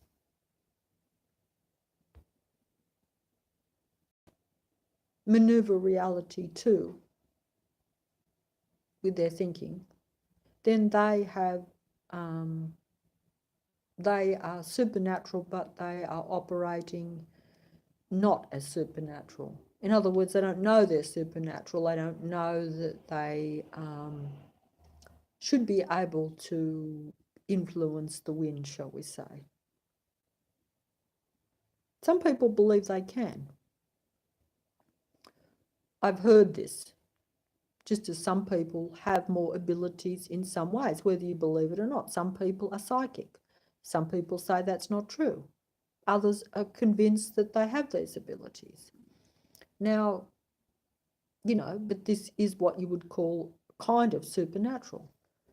But if they're just natural abilities that humans have always had and are meant to have, but are just suppressed or been suppressed and not using, and they've become redundant, dormant, obsolete, that's not the right word, I'm thinking, because they're never going to be obsolete. Why would you make something obsolete that is a great benefit, that is what we are now seeking with artificial means? That would be silly, wouldn't it? But there's a lot of silliness in this world. It is a stupid, stupid world, as the song goes. I heard a song a while back called Stupid, Stupid World. And it is a stupid, stupid world. That was sung by an animal, by the way, because even the animal could see that we live in a stupid, stupid world. He's at it. He's like, we live in a stupid, stupid world. We don't know what we're doing. We don't know. We don't have any purpose. We don't know anything. And this is certainly true of me, and certainly true of a lot of people. Not everyone, but the numbers, as I say, and even being aware that this is a possibilities now. It still is, how do you get it back? How do you get control of it?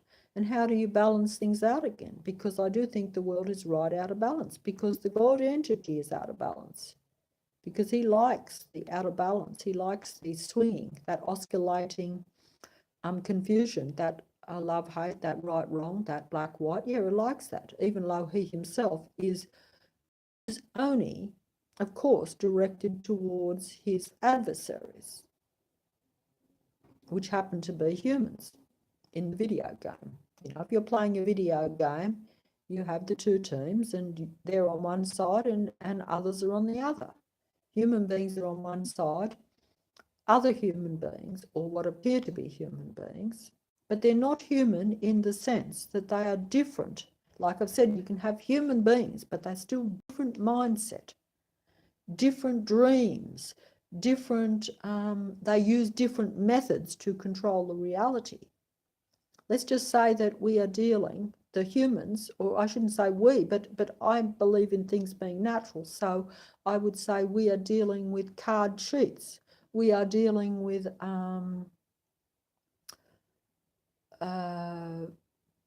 games that are fixed. We are dealing with, we're dealing with,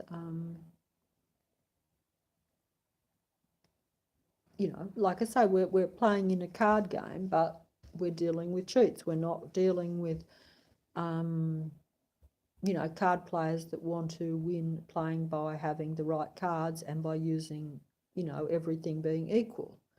We are dealing with, a card game that is set up where they can see your cards, but you can't see theirs. They've got mirrors on, they've got smoke and mirrors. They've got mirrors on the ceiling that can, like in the old movies, that can see, where sometimes they have a setup where they might have a poker game and, they can see your cards, or they might mark the cards or something like this, a whole lot of different things. But basically, it's set up so that you are at a great big disadvantage and will probably lose. But anyway, that's what I'm saying. The Hocus Pocus, the Satan's Triangle movie was saying that basically what appeared to be a logical explanation for unusual events was still not true. There was no logic really behind it. It did all happen. It really was Satan's triangle. He really did kill the people on the boat. There was nothing accidental. The storm was set up. It was a deliberate, takeover and killing of the people on the boat. And that was what it was designed to.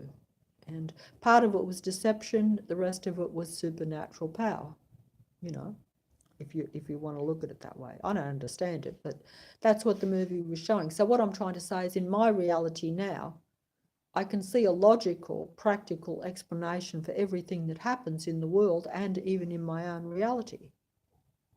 But I no longer say, hey,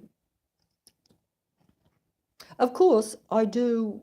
In doing this, you sometimes do kind of not take responsibility for yourself. Like, you see, I was warned to get rid of the sandals.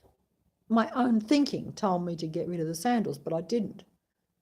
So I gave the Hocus Pocus an opportunity to put the glass on the floor so that I would tread on, if you know what I'm saying. Whereas if I went with my own instinct and got rid of them, that split second, sometimes it's only a split second, but see, human beings don't see themselves as, and I don't either, but even though I see it, I see the results of it all the time, but I still keep making the same mistake, because your thought and your instinct will tell you how to protect yourself, even in little ways. It will give you that thought, oh, you should do this, but it'll be fleeting, and you will have that split-second choice with your own thinking in your own mind to say, yes, I should throw the thongs away, they've got holes in them. Instead of saying, oh, it won't matter a bit longer, oh, she'll be right. You didn't go with the vibe. You didn't go with the warning, in a way, even though it's only a small thing. Logic tells you that it'll be okay, but there's no logic to Hocus Pocus. As I've said, I think I had old videos where I said we do not live in a logical world, because that was what I realised. Everything appears to be logical, but we don't live in a logical world. Logic is what is used against us to limit us. Why do you think you are logical and everything is logic? You won't have any defenses against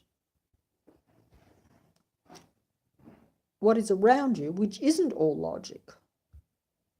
The other forces have the power then, because they're not operating in logic. They're operating in Satan's triangle. They're operating in supernatural.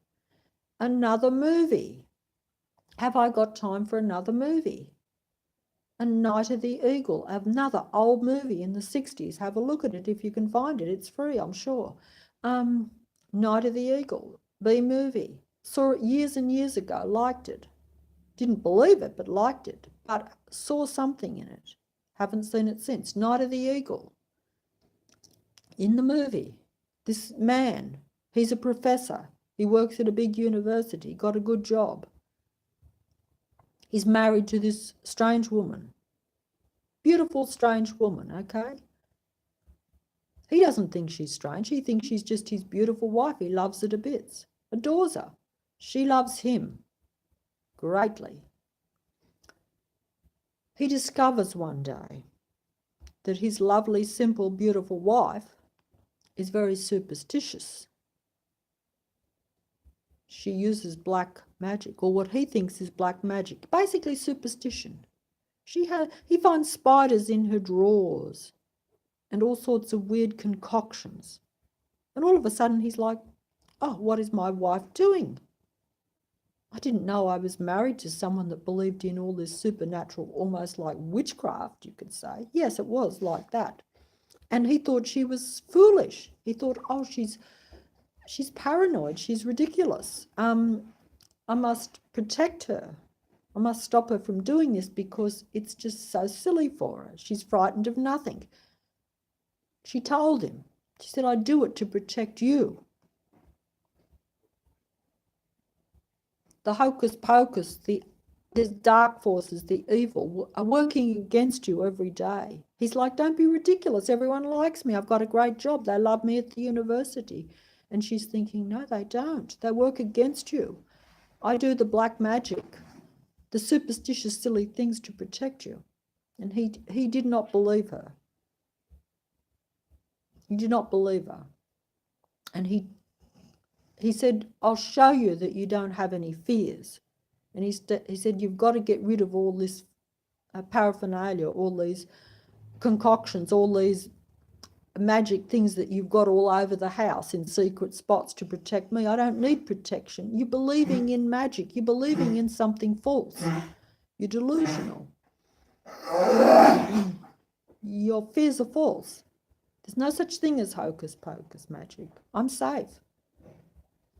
And he wants to convince her of this. And she's like, it doesn't matter, let me do it.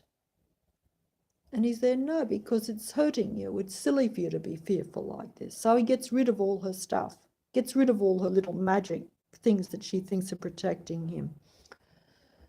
And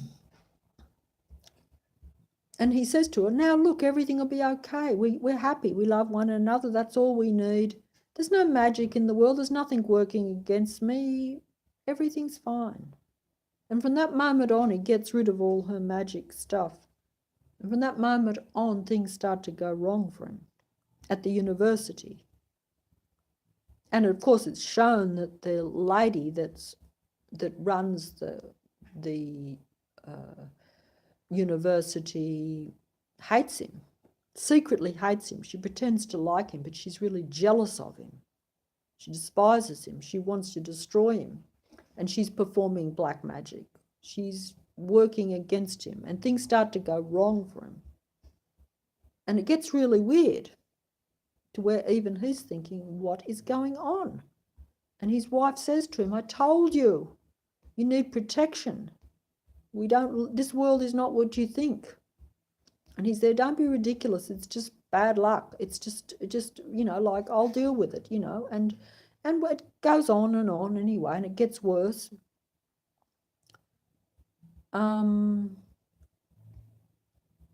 Any rate, long story short, the dark forces come against him. The lady at the university hates him and is jealous of him. Basically, there's a lot of jealousy.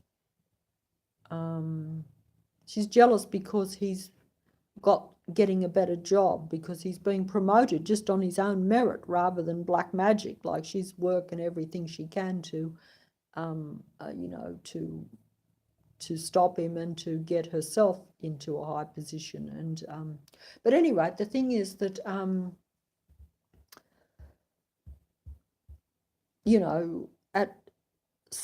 towards the end,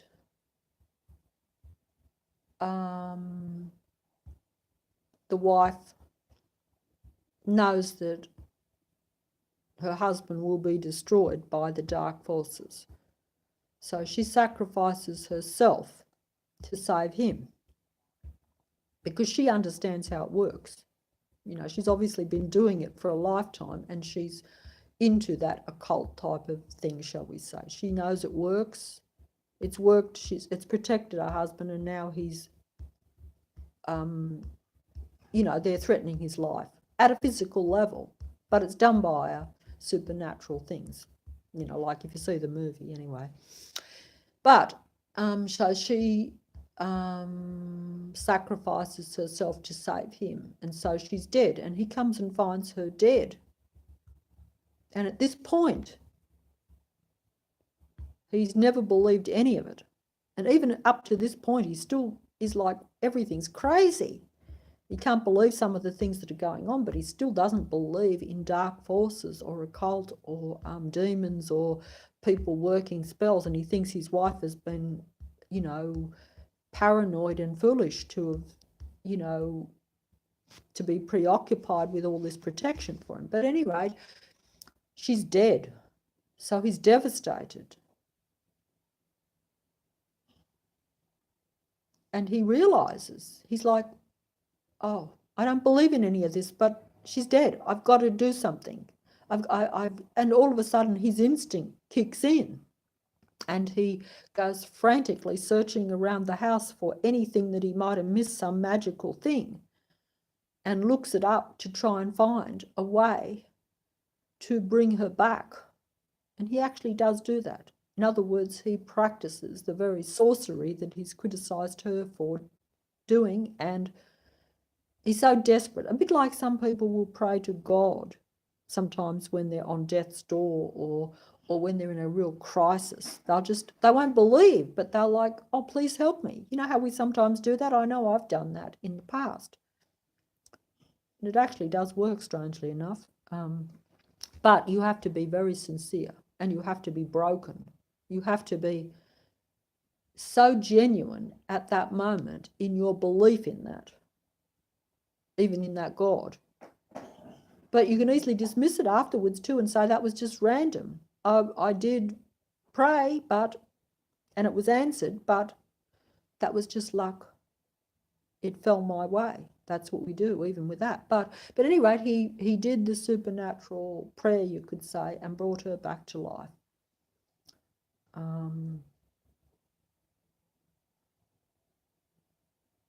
And they lived happily ever after, I would imagine. I can't remember the end, but I think that's the case.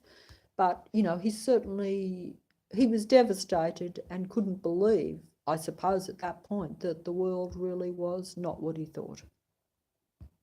But for the most of the movie, it was showing that, in fact, for most of the movie, up to a certain point, we actually would believe that perhaps she was a bit foolish to be doing all that stuff.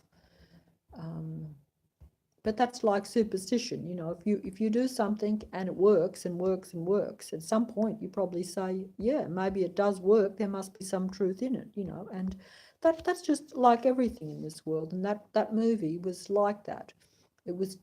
That movie was a fantasy movie. When I saw it years ago, I thought, what a fantasy movie. Now I would say possibility, reality. But I'd seen it many times when I was young and always dismissed it as fantasy, as a movie. I enjoyed it as a movie, but there was still something in it that was telling me that at the time, that there was a possibility. Well, the movie did show that she was right in her precautions and her protections. She knew, like this world, that there is dark and light. She knew that not everything is happening as it appears to. And she knew what the dark forces did, and she knew that in order to counter the dark forces, she had to understand their magic. She had to understand Wonderland. She had to understand their hocus pocus. And if they were using certain spells, say, against her husband, then she had to do a spell to counter that.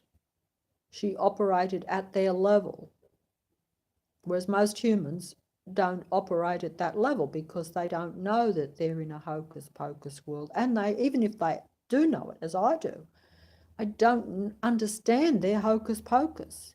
I don't understand their occult rituals, shall we say, their magic, their practices. I don't understand the lady keeping the spiders in the drawer and all the substances and things and all the, even the verbal,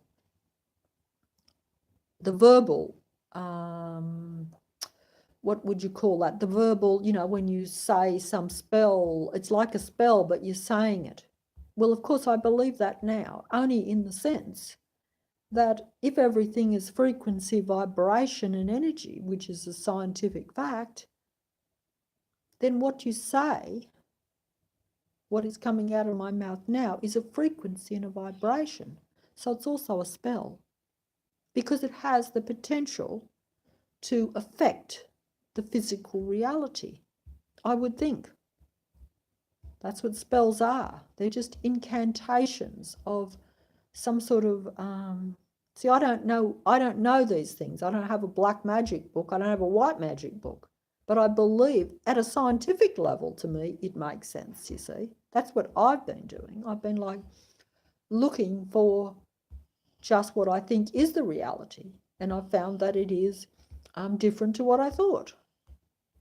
So I didn't know that everything is frequency and vibration, and that humans have a very powerful effect on their surroundings just by their speaking, because that's vibration and frequency, by their feeling, by their thinking. I didn't know that. I thought it didn't matter if I argued with someone. I thought it only mattered I hurt that person. I do something wrong to one person, I think I've only done wrong to one person. I don't think that it's going to be vibrating and pulsating almost to where it can do more harm than that. Particularly, I would imagine, and I don't know this for true, and I don't know who or what they are or what the differences are, I'm still looking, but I would imagine that some human beings or beings, whatever, have more ability this way.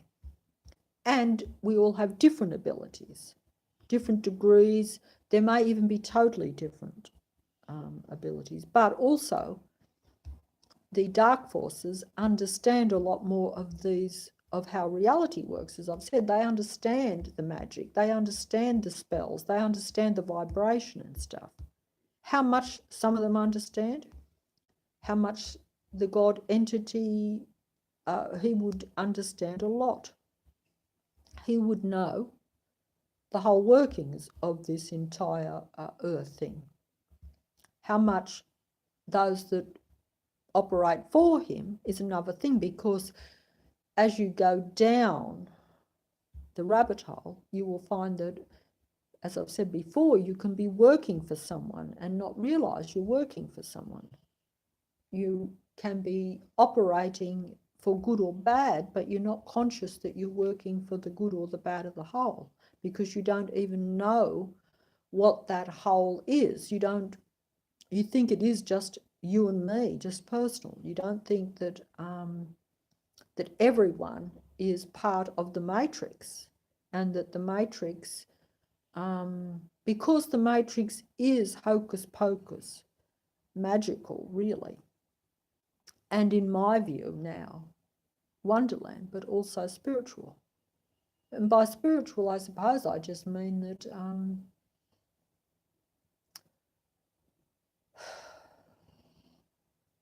well, let's just say that, we talk about spiritual and stuff, but what is it?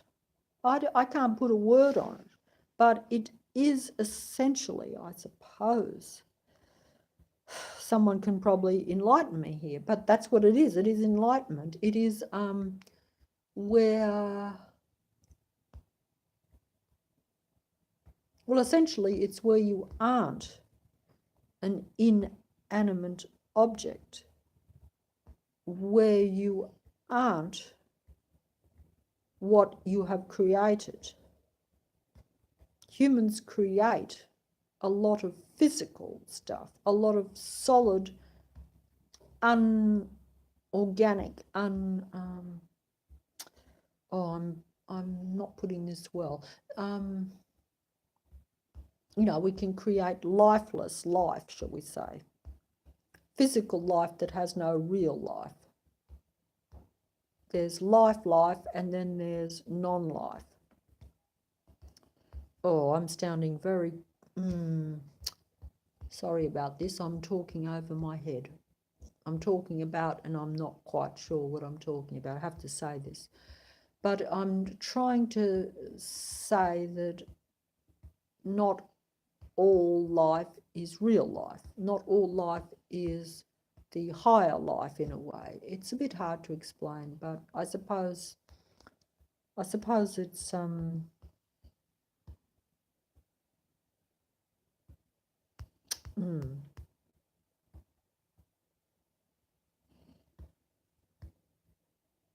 But if you know, but if you want to look at it another way, the spiritual world is the real world. It's just that we don't know that the real world we think is physical, and it is physical, but it's also spiritual, because it's everything is really spiritual in a funny kind of way. I don't know why this is, but everything is really spiritual. Everything is hocus pocus magic. If you look at it, if we really understood it, like that lady, she understood that there was another level to the reality. That man's wife, he was the academic, he was the clever one, he had the professor job.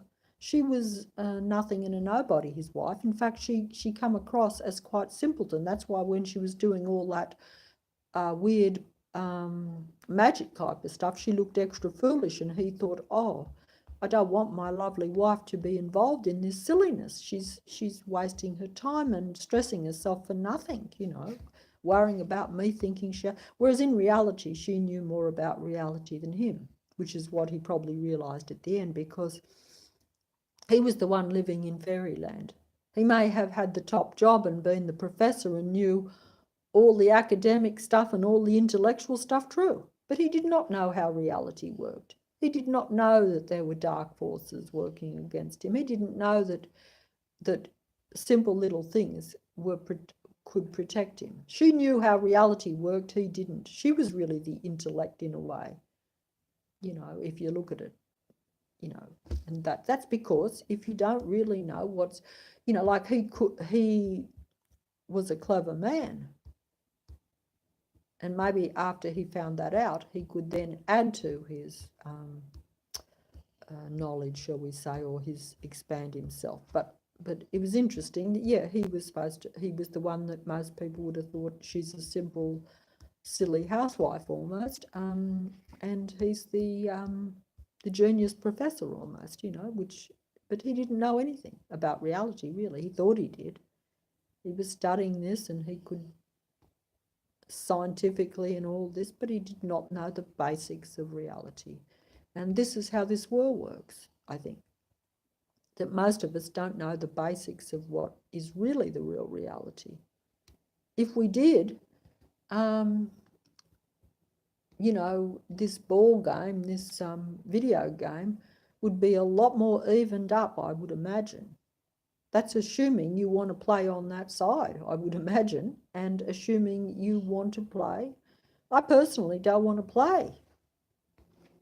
But, you know, you're still stuck in the world. That's the unfortunate thing. See, if you don't want to play, that's one thing.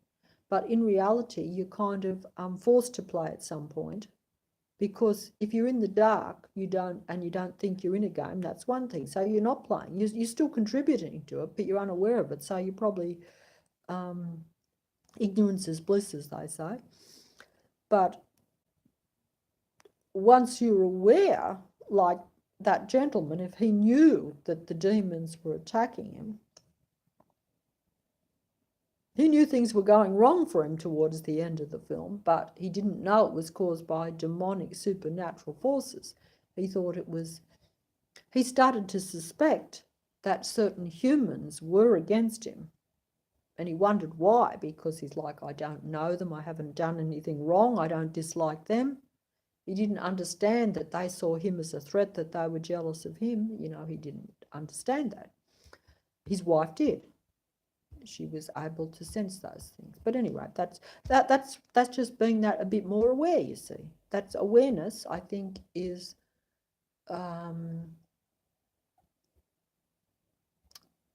personally, I think that awareness at least gives you that caution. But it still didn't stop me treading on the glass and not throwing the shoes away. See, I had the awareness, I had the vibe, I had the caution, but I still didn't go with it, even at this stage in my life and knowing what I'm now becoming aware of. So we can still be foolish because it's old habits die hard. You know, but that's a risk too. That's like saying, oh, well, look, yes, I know there are that yes, that there's more negative stuff in the world than what I thought.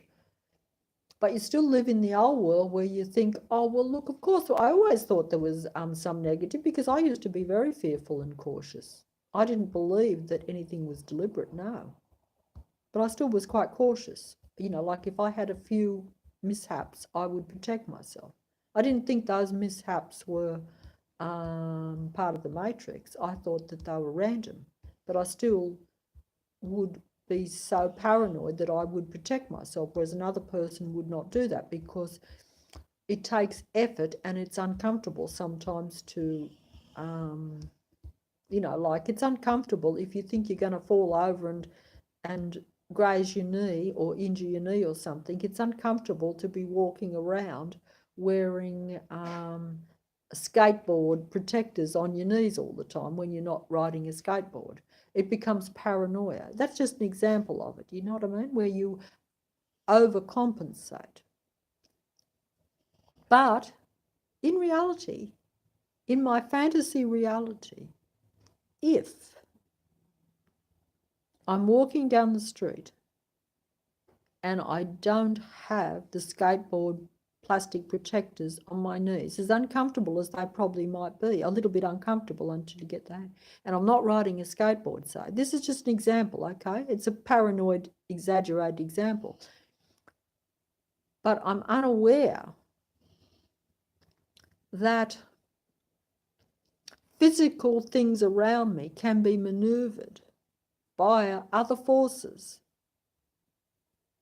You know, like supposing, like for instance, yes, the wind can be maneuvered to blow something into my path to where I will trip over and hurt my knee. So if I don't believe that I'm in, like that man, that gentleman, that professor in the movie, if I don't believe there are demonic forces, negative matrix operating against me, I won't do that.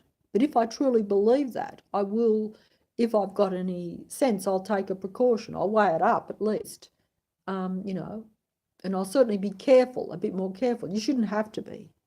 But if you are, you know, that gentleman, it was no good him saying, oh, I don't believe this. There's nothing negative working against me. I'm just going to plod on and do what I do. And then bad things start happening, but you say, oh, that's just bad luck, but oh, gee, I'm frightened. But if you knew that it was deliberate and that it was part of the matrix, you'd behave differently. You would try to at least protect yourself a little bit. And see, so that's just the example of where, you know, it's one thing to say, oh yes, things happen random, I should protect myself. But it's another thing if you come into the fantasy reality that I'm saying is part of the way I see things, or the, you know, it is Alice in Wonderland. It is a fantasy and illusion to most people. But if you believe that illusion, if you believe that reality, that reality doesn't just happen, and that you are always against other forces, and that those forces are not controlled by you anymore. And even if you are controlling them, you're not consciously controlling them, you know. I mean, is it not possible? I don't know. See, I'm speculating here. I am. But it's possible, I suppose, that human beings can bring about even their own downfall. Because in the sense that if I'm feeling negative and I'm walking down the street, even the dark forces might not have to then send the wind to send the object to where I trip over and hurt my leg or something, you know, because I may just do that to myself even because if I'm angry. If the Matrix has made me angry, I'll probably be walking there angry, arguing or getting angry, not concentrating on where I'm walking. I'll probably fall over and hurt myself. You see, so we bring about our own downfall too because of bad vibration. Because anything where you are negative, it's all about positive and negative, I think. And I think even people who live in the real world probably say there's some truth to that. It's just that I'm taking it into a real fantasy level to where it's a lot worse than what we think, you know. You know, like in that movie, the fella could have said, oh, look, yeah, maybe the lady that runs the university doesn't like me. He did start to suspect that. And he's thinking, why doesn't she dislike me? There's no reason. He didn't know that she was secretly green and jealous of him and hated him and wanted him dead. And she certainly didn't want him at the university. She saw him as a threat, you know. But he did start to suspect that she didn't like him. But he didn't know how much power she had. He thought, well, even if she doesn't like me, I've got my job, they've given me the job, there's nothing she can do about it. I'll put up with her. That's how most people think. They think even if there's some negative forces, some negative people around, they think, I can deal with that. It's only one person, it's only a few people. They're human, I'm human, it's all physical. He didn't dream that she had the power to, you know, to make a stone object nearly fall on him and crush him and kill him. You know, that would have been beyond his perception. I thought even if she hates me to bits and is jealous, she's not gonna, you know, she can't do anything. If she does kill me, it would have to, you know, he didn't think she would kill him anyway, but he's like, she's just a woman. She's an old woman. She can't hurt me anyway. You know, she's gonna be a nuisance at best. But, you know, whereas in reality, she was using supernatural forces and she had a lot more power. She could kill him without her being held accountable, literally, if you know what I mean. Didn't have to go up and risk herself physically killing him herself. She could kill him from afar so that she wouldn't be held accountable for that death, even if she did kill him. That's how supernatural stuff works, you know.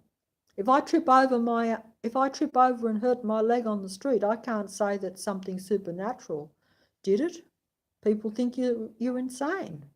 Whereas I'm saying it's an insane world run by insane people that want to do this because they don't want me here. See, that's paranoia. That's the other way around. I then am paranoid. But, you know, if the world is operating that way, if we really are in a fantasy world, if we really are in Satan's triangle, for instance, like the movie, or if we are in a world where it's not all good, it's not all positive for us, and not everyone is, not everybody's equal, and not everybody is working together for the overall good. But even that will be your perception, because those that do negative stuff think they're working for the overall good, but it's their good. It's their version of what the world they want, you see. And unfortunately, as I've said before, this is my main issue, if I do have one, is that I don't have a problem with other people worshipping negative stuff if they want to. Well, maybe I'm exaggerating. I do have a problem with it in a way.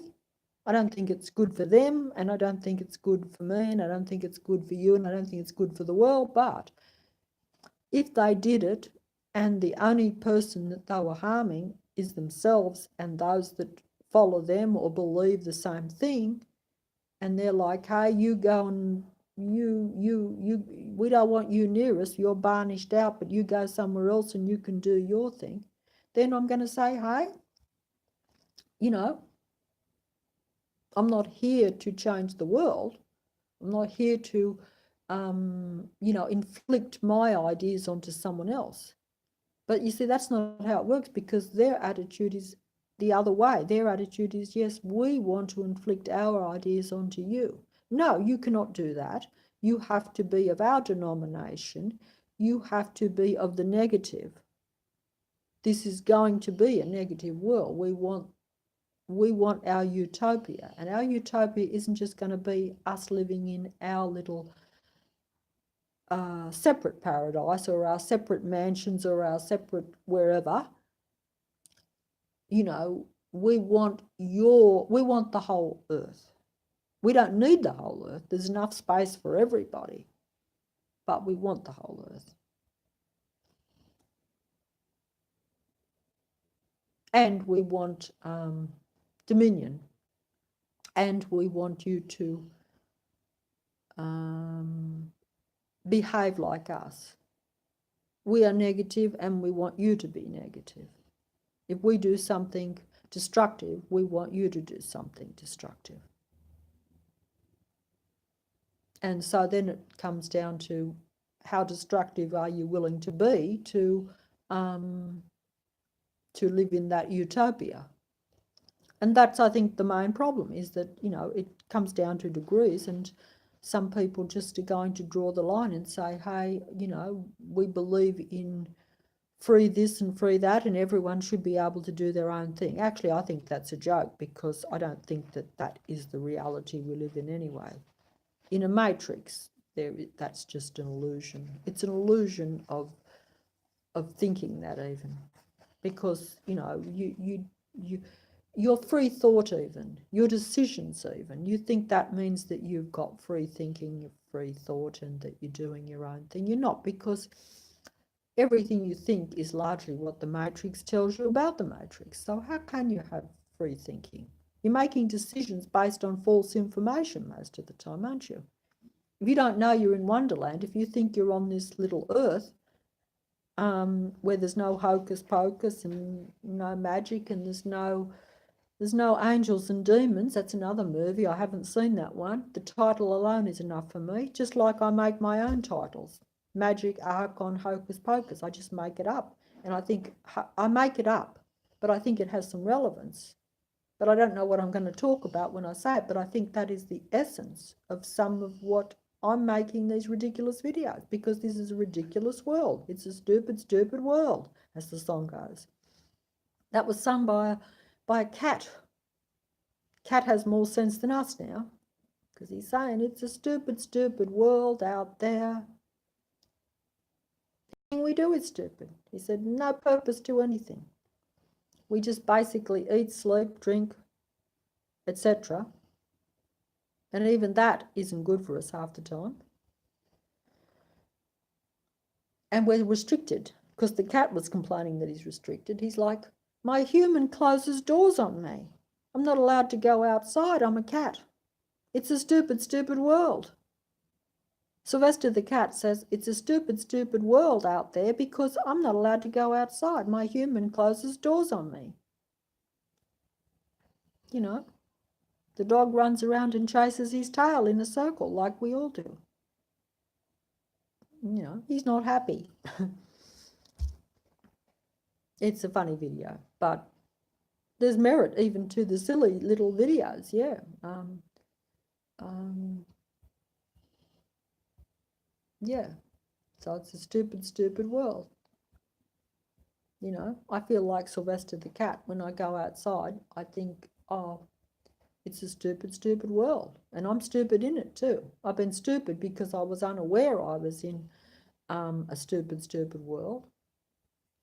In fact, I used to think I was just stupid and the world was relatively normal, but I was not normal.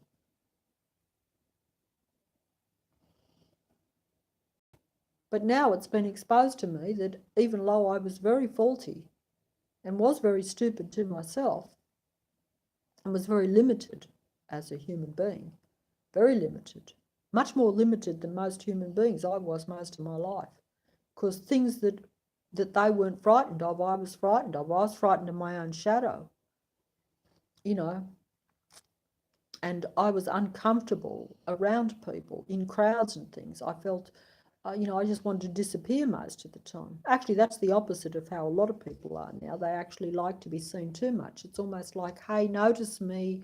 I want to be important. What they don't realise is that they don't have to do that. They actually are important. That's the deception.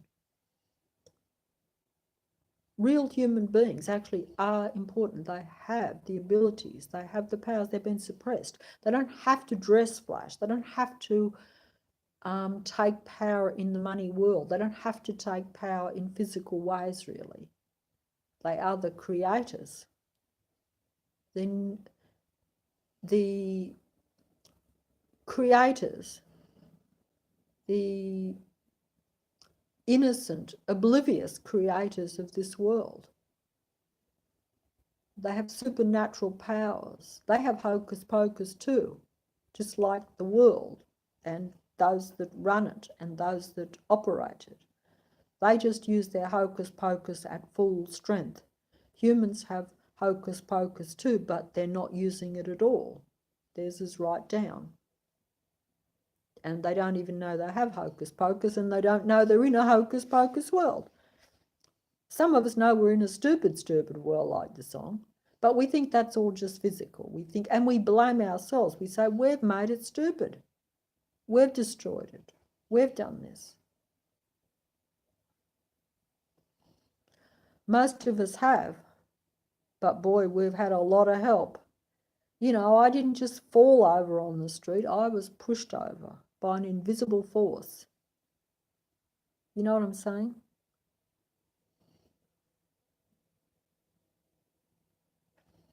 Yeah, I was pushed over.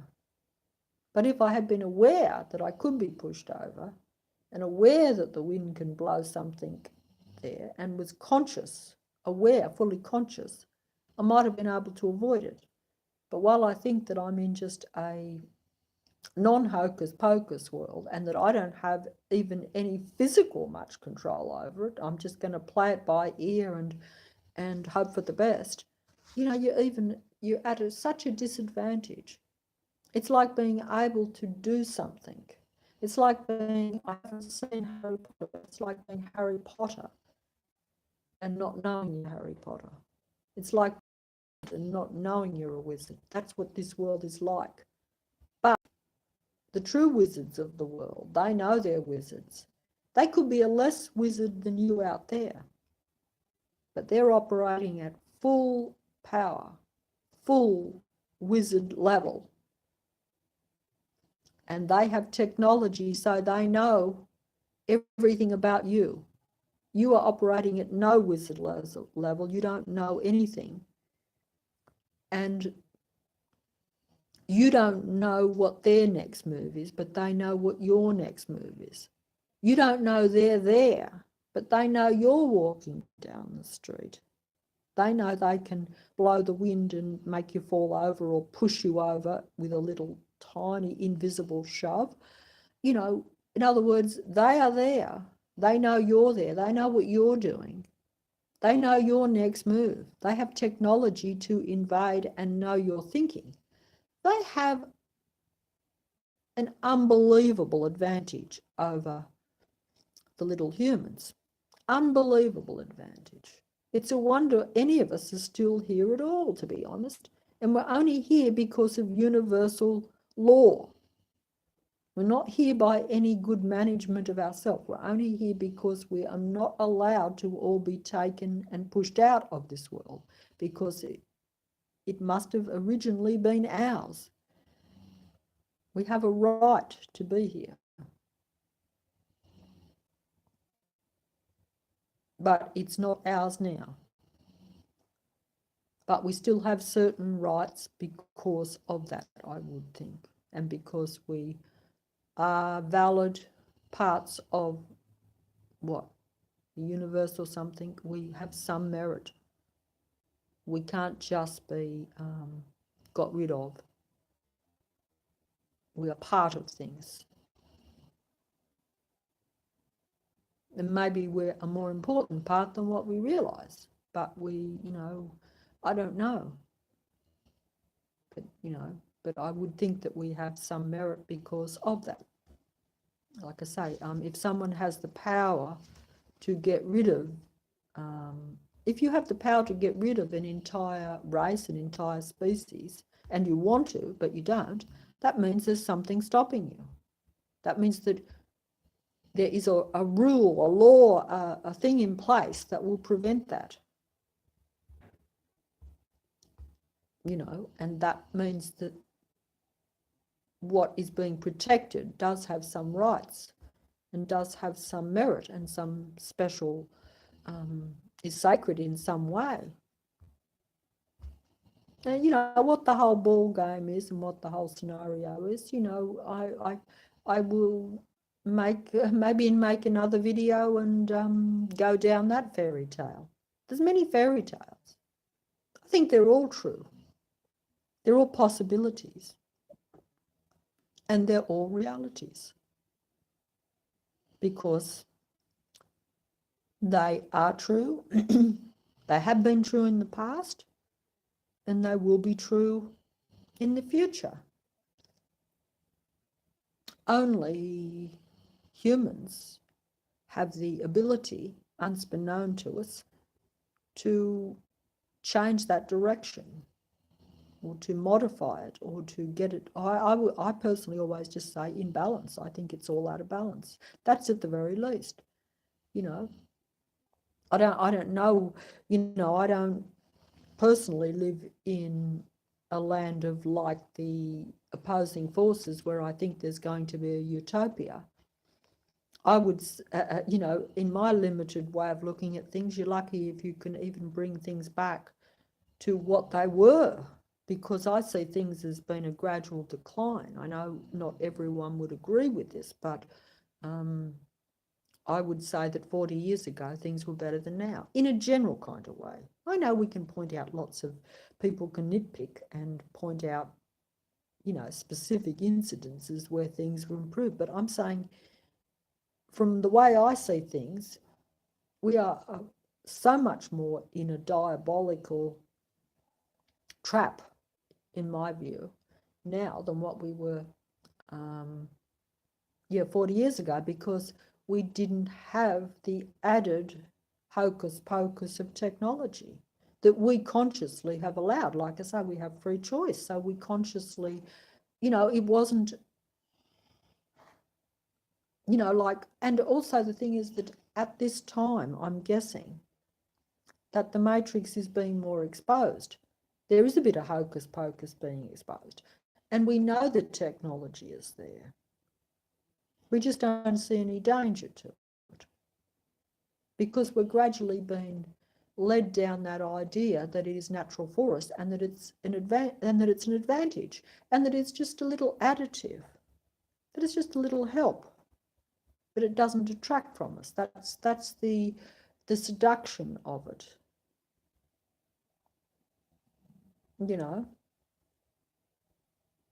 And that's because I personally think that we're just not aware of what it is actually used for. Because you can use technology for hocus pocus.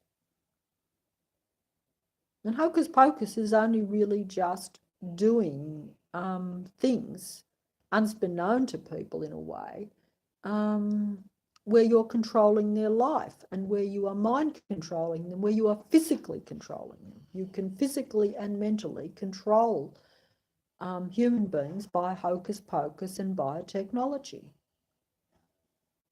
Like if you don't think that you're being physically and mentally controlled by something, but you are, and you don't know that because you've got used to it, and you don't know that your thinking and even your body is affected by it. You put that down to nature, you put it down to, logic, like Satan's triangle. There's always a logical explanation for anything that happens. Because if there wasn't, If we weren't presented with a logical explanation, then we would look for the illogical explanation, and then we'd come to the truth, and then we'd know the matrix. But while we are satisfied with the logical explanation, which Satan's triangle will give to us, so that we don't look any further. That's the whole idea. Like the fella in the movie, and he even convinced the girl, even though she knew that it was supernatural, but eventually he convinced her. And then she was tricked as well, so they both went down. Because he was satisfied with the logical explanation, because it fitted. You could do forensic evidence on something, okay? And it will prove something in a physical way, and you will buy it, you will believe it. You won't question it. You'll say, this is 100% fact now, whereas it's really hocus pocus. Everything is hocus pocus. We live in an Archon, hocus pocus world. Archon is just a word. I don't fully understand that. That is just the means, the beings, a word. I don't know. It has many meanings, that word. Some people say it means Lord, Lord of this world, God of this world. Okay. Satan's triangle. You know, hocus pocus. It's his, her, it world, whatever being it is. I have to say that because in this hocus pocus world, we don't have the normal natural. We don't have your male-female thing either. We have so many other, and that's how the world is also now too, the hocus pocus world of, I was only saying this the other day, it's okay. In my own life, I have been confused about myself. I've said this. Confused, but I didn't think I was confused, but I wasn't satisfied with what I was. Now it is perfectly acceptable, evidently. I'm not sure how far they take all these things, but this just shows that we live in a stupid, stupid world, in a hocus pocus world, because I find it strange that someone can say to me now that, hey, today I am a man. And then I meet them the next day and they say, hey, I feel like a woman today. What are we supposed to think about that? Does that make sense to people? Is that not a type of insanity, a type of instability, type of hocus pocus? But is it desirable? Is it beneficial? Is it beneficial for me to be like that? Is that benefiting me? Does it not just confuse my mind? Does it just not make me feel less stable, more chaotic? I don't know. If you can manage it, good luck to you. I would say you must be super duper, because I would think that I've had problems enough just dealing with what is, much less where I'm in, you know, I've already said we're in a mad matrix.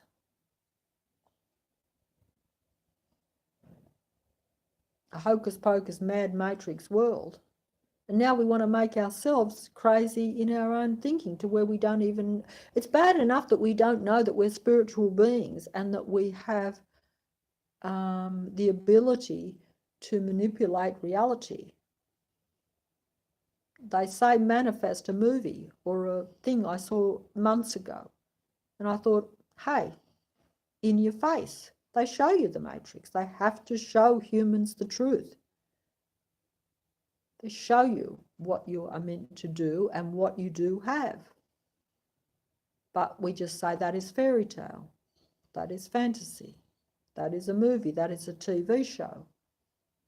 Because they have to show you the truth, because you have that right, because we must have some special kind of, I'm trying to use the word, some special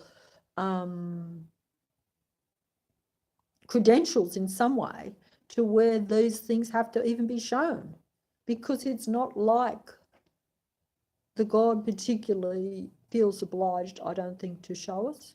He may, but I wouldn't think so, because it would be a lot more expedient if you don't like something to just get rid of it, I would say. And if you have the power to, why wouldn't you? You want to, you have the power to. Why not? do what thou wilt, as someone or someone said. See, I just pick up these things randomly from videos and from information. I'm not a specialist in these things. I haven't read books and studied them, but it is like that. Do what thou wilt, think what thou wilt, be what thou wilt from day to day, do what you want. Screw yourself up in a way, I would say, because that is really messing with your mind. You're really screwing with that mind.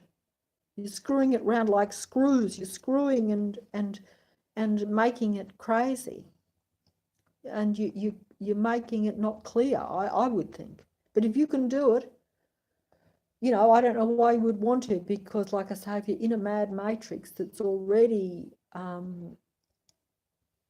creating havoc and chaos and complicating. See, it's also complicated. That's the word I'm looking for. It's messing with it, but it's complicated. It makes things so complicated.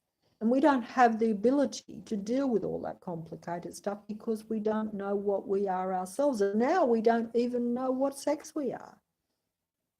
Not only do we not know what sex we are, we don't know what sex we are from day to day. And this is acceptable and normal.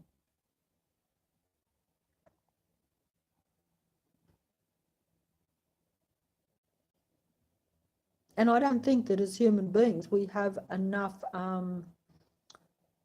it might seem fun for some people if they're young to do this for a while, but essentially I don't think that we're operating at a high enough level to be able to deal with all that.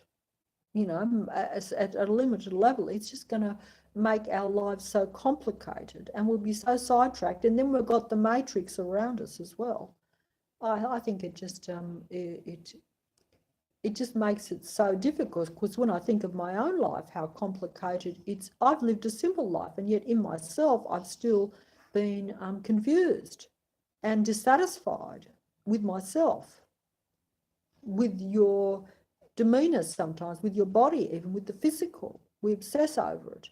And then once you start to say what I was created to be is not how I think, you're creating a real problem for ourselves. And then, and then you think, oh, what's the solution to that? And so then this all takes your life and your time from you. You focus on it. And while this is happening, the matrix is playing out around you. It's a very complicated world we live in. I personally go along with the kitty cat song. It's a stupid, stupid world. It's a stupid, stupid world out there. I'm not a good singer, but the cat, I would like it if I could play that song. It's a good song either way, I think, even though it's made by a not made by anyone special, and it's got a silly voice, etc. But it makes more sense than most of what's going on in the world to me now, strangely enough. That's what it's come to for me. But at any rate, I went over the Satan's Triangle movie. Like I say, there's a logical explanation. You can buy it if you want to, or you can think you are in Satan's Triangle. But in the movie, they were in Satan's Triangle. And there will always be a logical explanation if you look for it. But if you don't find a good logical explanation, then you should perhaps seriously think that, hey, you're really in hocus pocus land, because there are a lot of things that don't always, they do leave a few things open, even in the matrix. They do like a little laugh, I think. I do think the little devils like a little laugh, because it's a great deal of fun to laugh in this little devil world, in this little fantasy devil world. It's a great big lot of fun to laugh at something that's smarter than yourself and to make them look stupid. It's a lot of fun. They have a great big comedy show on this earth, and we're the players. They're so clever. They think they're so clever, the little humans. They were supposed to be so advanced too. They should be smarter than us in some ways. But hey, look at how ridiculous they are. And then when we show them the truth, they think it's fantasy. They're so silly. We keel over with laughing at their stupidity because we've made them stupid. And then we keel over laughing even more when they think they're clever, when they're so limited, when they're not limited. We really got them messed up. And now they don't know which day of the week it is. I know I don't most of the time, and that's a fact. And they don't even know what they are even in the real world anymore. They certainly don't know what they are in our hocus pocus world. That's understandable because we've got them covered there. But you know, they you know, in our hocus pocus world, they don't believe in fantasy. They're in a fantasy, in a dream, in an illusion.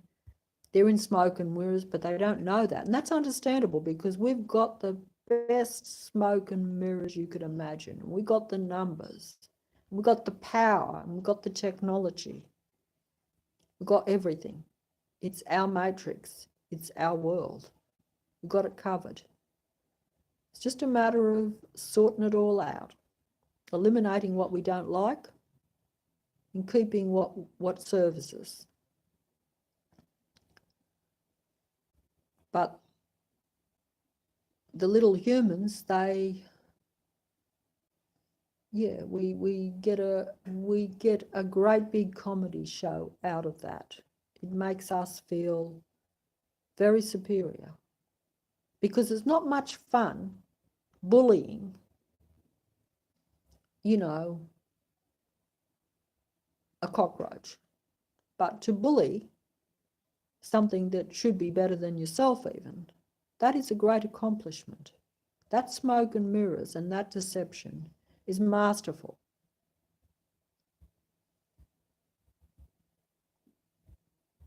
And that makes fun of all of creation. And, you know, we celebrate that because we're having a ball.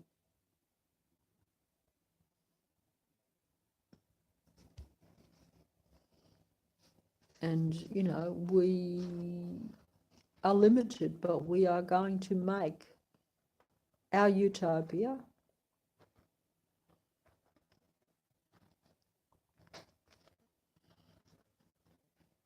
and we will mock the original creations, and they will be in our comedy show. They will look foolish and stupid.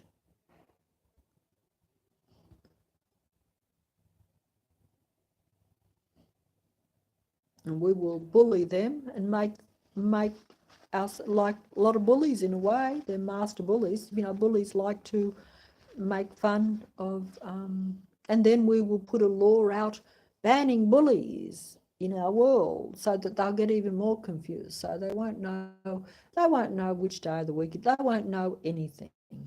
We will use everything that a human is good about a human against them. We will exploit their weaknesses. We will know their every move, their every thinking. They will give it to us freely too because, you know, we don't have to use as much hocus pocus even now because we even have our technology. The humans don't have any hocus pocus because they don't know they have it, and they've been tricked into using the inferior hocus pocus technology. But that is our world. That is our domain. That is our hocus pocus, not theirs. But they think it's theirs. We use our hocus pocus on them, and they think it's theirs.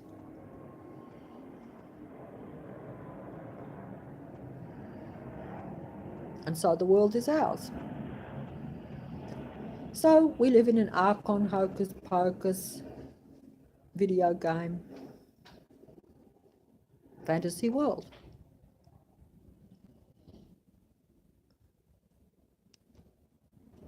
And, you know, that's my fantasy for today. That's my story tale, my fairy tale for today, my little bunch of sound bites, my bunch of sayings and statements pulled out from everywhere possible. And if it makes any sense to you, then you're a better man than I am, Gunga Din, as the saying used to be, because this world does not make a lot of sense anyway. It really doesn't. And figuring it out is not something that most of us can do. But for me, it's a starting point. It's a hocus pocus world. It's, you know,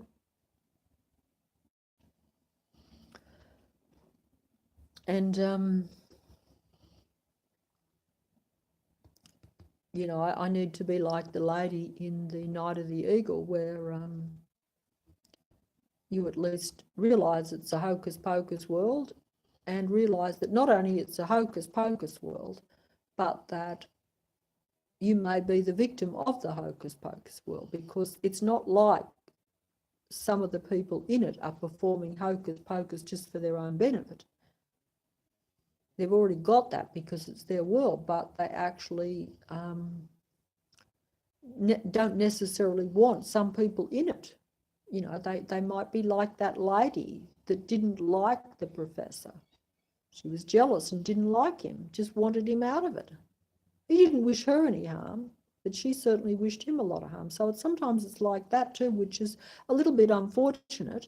And the reasons for that are varied. You know, I mean, there are different reasons, because if you envision, see, the problem is that if you become too idealistic, which I think is the case, as I am too, although I have never imposed my own ideology on anyone. In fact, most of the time in my life, I've not even thought of it.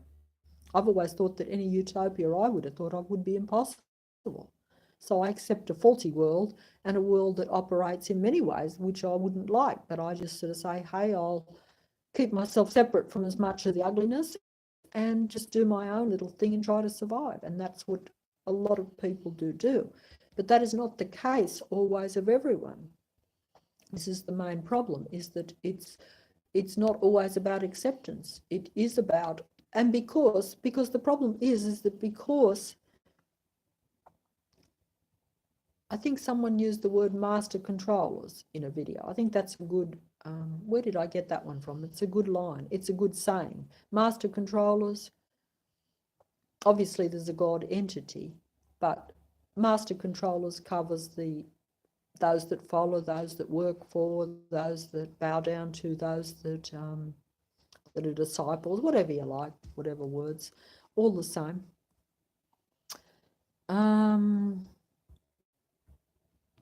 Lost my thoughts. See, that's what I'm saying. There's a lot of interference in this world. You can't even think straight, even you know, but the master controllers, those that rule everything, they want their utopia, their vision, their ideal world to be the whole world. They're not going to share it with what they consider to be inferior. And even if they considered you were superior, because they do know, they are more aware that some humans can put up a lot of opposition than what the humans are. They know the humans' abilities, but the humans don't know their abilities. We're in La La Land. That's right. We're in whatever that means, I don't know, but we're in a magic world, but we don't know that we are part of the magic. We don't know that we can operate the magic. We can operate you know, we have, because it is all frequency and vibration, and that's what we are to some extent. We control that, we manipulate that unconsciously. You know, so they know that though, you know, so they have to manipulate our mind and our thinking and our bodies, because once you give too much power to technology and you consciously say yes, see, we have free will. It's not like it's a takedown. It's not. Because if you choose, like that gentleman where he said, I choose technology, I choose to interact with it, and I choose to incorporate it, and I look forward to incorporating it. You know, that's his right. Of course, we do live in a hocus pocus world, so I'm probably being paranoid like the lady and saying, yes, it appears to be. You know, because I'm in la la land, I'm in fantasy world, you know.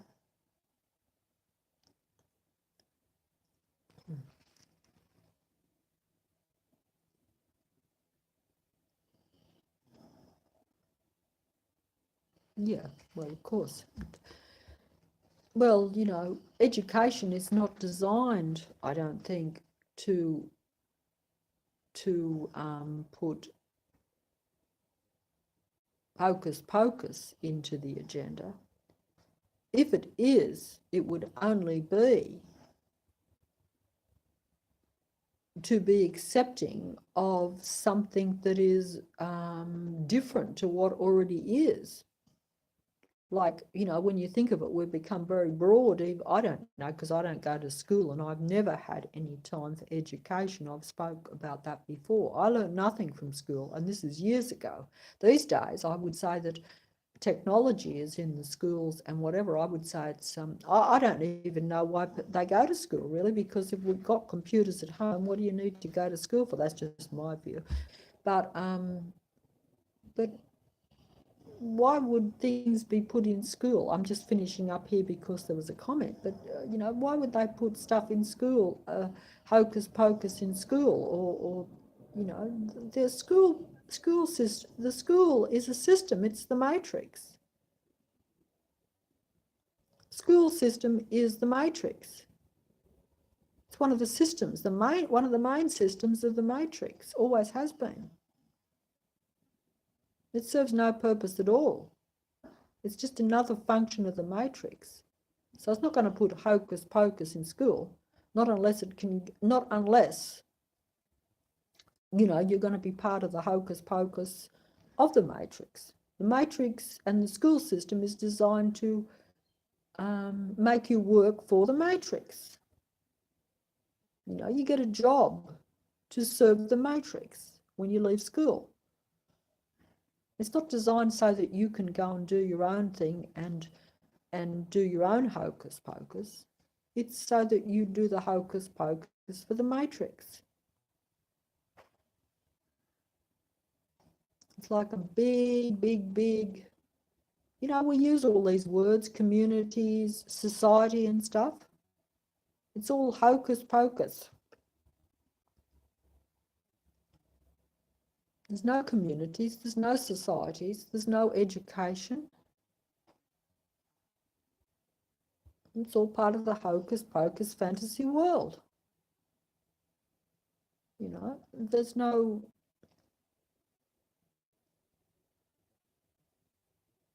That's what it's for. It's to keep the matrix going. It's not designed to change the matrix. It's not designed to stabilize the matrix. The matrix doesn't have an end goal or an end game, if you like. I'm picking up other things that other people have said here using these terms. In my view, at the present time, in my fantasy world, the matrix doesn't have an end view or an end game of balancing itself out or of being in harmony with all. Eventually it will achieve that. It will achieve harmony of all. Eventually, world peace will be achieved in the matrix. But like I say, that will come at a cost. It's very easy to have peace if you've only got 2 people on a planet or on an Earth. But if you've got a really large number, it's a lot harder. And if they've all got different ideas and they're all individuals and they all want freedom and they all want to be individual and free, that's not possible. So you have to have everyone thinking the same. You have to have a joint collective. You have to have a computer-generated, technologically controlled world where all thinks the same and all is controlled and behaves the same. Then you achieve world peace. Then you achieve your utopia. You know, anything that is not part of that system, that world, that idea, that idealized version of peace. You know, you lock me in a room, you will have peace. I will have peace, but I'll be locked in the room. Won't be able to do any harm. Won't be able to, you know, you can make peace through control, I think, quite easily. But it will come at that price. You will give up your freedom for world peace. Peace is control. Especially if you're dealing with different entities, different types of humans, different species, different this and that. It's not possible to have world peace if everyone is different and free. It's only possible if you control all and eliminate that which doesn't fit in. And, you know, I mean, I'm not saying that you couldn't have world peace with everyone being different, but it would have to be like where I say, hey, look, I go my way, you go yours. But, you know, like that fellow that wants the cyborg world, and, you know, I'm saying go back to the paradise, the natural world, you see.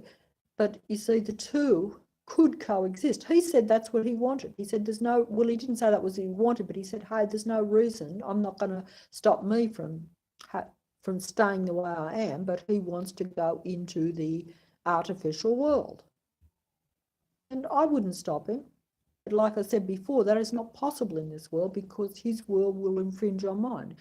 Whereas if you gave everyone their space, but if you want to have world peace, world domination, world control, world peace is world control. You push people enough into a small world, control them enough, make them all the same, think the same, do the same, and you have physical, technological, mental and physical control over that world, which we've agreed to because it's an agreement. We agree to it because we want security, because we're fearful, because we're paranoid, because we don't think it's a hocus pocus world. We think it's a real world. We think other people are our real enemy, and we value, and we're paranoid about losing some of our goods and stuff. You know, we're not interested in the, you know, that's all we care about. We've been indoctrinated with all that belief, and it becomes our reality because we're living in survival mode. This is a survival world. This is a dog-eat-dog world. This is a hustle-bustle city, you know, where I am even. You know, it's all about just getting money and surviving to eat and to drink, etc. And that's the way it is. And once you get like that, and also if you limit people's dreams or people's even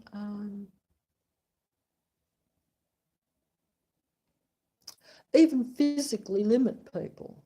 You know, you say, hey, you can't go there. That's a restricted area. You can't go there. It's not safe for you.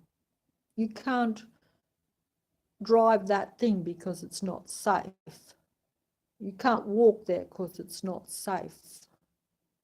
You know, you buy into that safety element thing too, instead of saying, hey, I'm a spiritual being. I'm going to walk where I want. Because I'm a spiritual being, I'm free. And I can't really die anyway, because spiritual beings are eternal. So why am I being so paranoid about this existence? But you see, that's the trap too. And that's only if that's true. Because, you know, that was like that other movie, The Life of Ruth. The fella's not wrong to deny the blood if the blood only gives her 50 years of mortal human life when she's really meant to be immortal and live forever. He's actually not wrong. But from our perspective, he's wrong because we live in the physical, limited earth life. But if the reality is that that is only a limited span and that we're really from bigger and that we're really eternal, then we're living in the delusion and buying into this reality. And then we're making this reality even more limited.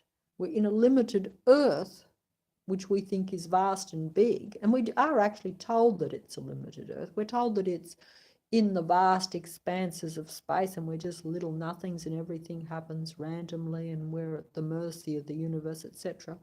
You know, we're not really at the mercy of the universe. We're probably more at the mercy of ourselves and of this matrix.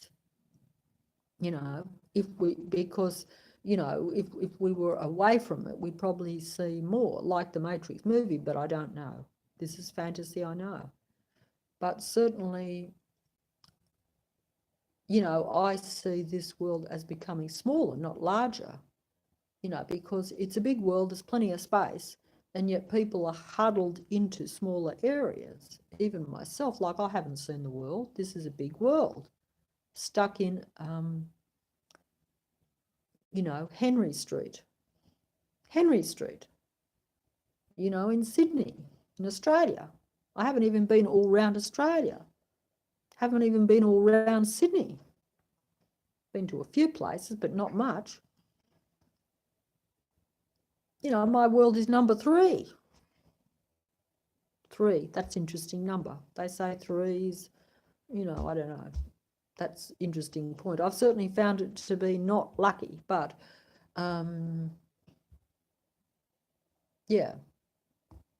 They say 3, 6, 9, I don't know, all this. But I see a lot of 3s and 6s, and I always had that obsession with 3, 6, and 9 all my life because I was very, I'll just finish up here, but I was very, not superstitious. I was,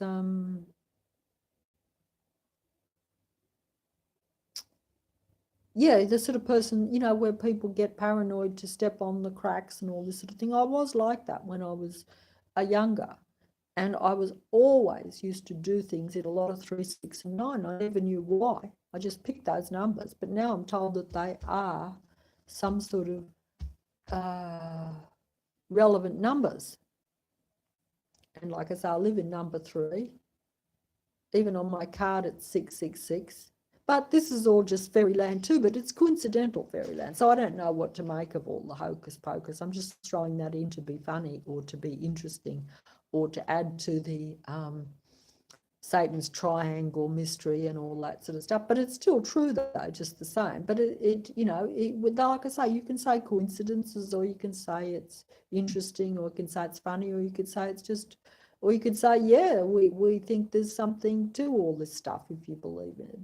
But it's interesting anyway, and it's mind-boggling if you really think about it too much, as some of us tend to do. But you know. But yeah, but anyway, I think I've went on far too long, and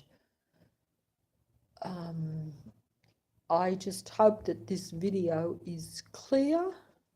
I don't mean clear in what I say, because I realise I never am, but you know, it's a fantasy, so how can it be clear? It's Alice through the looking glass, so how can it be clear?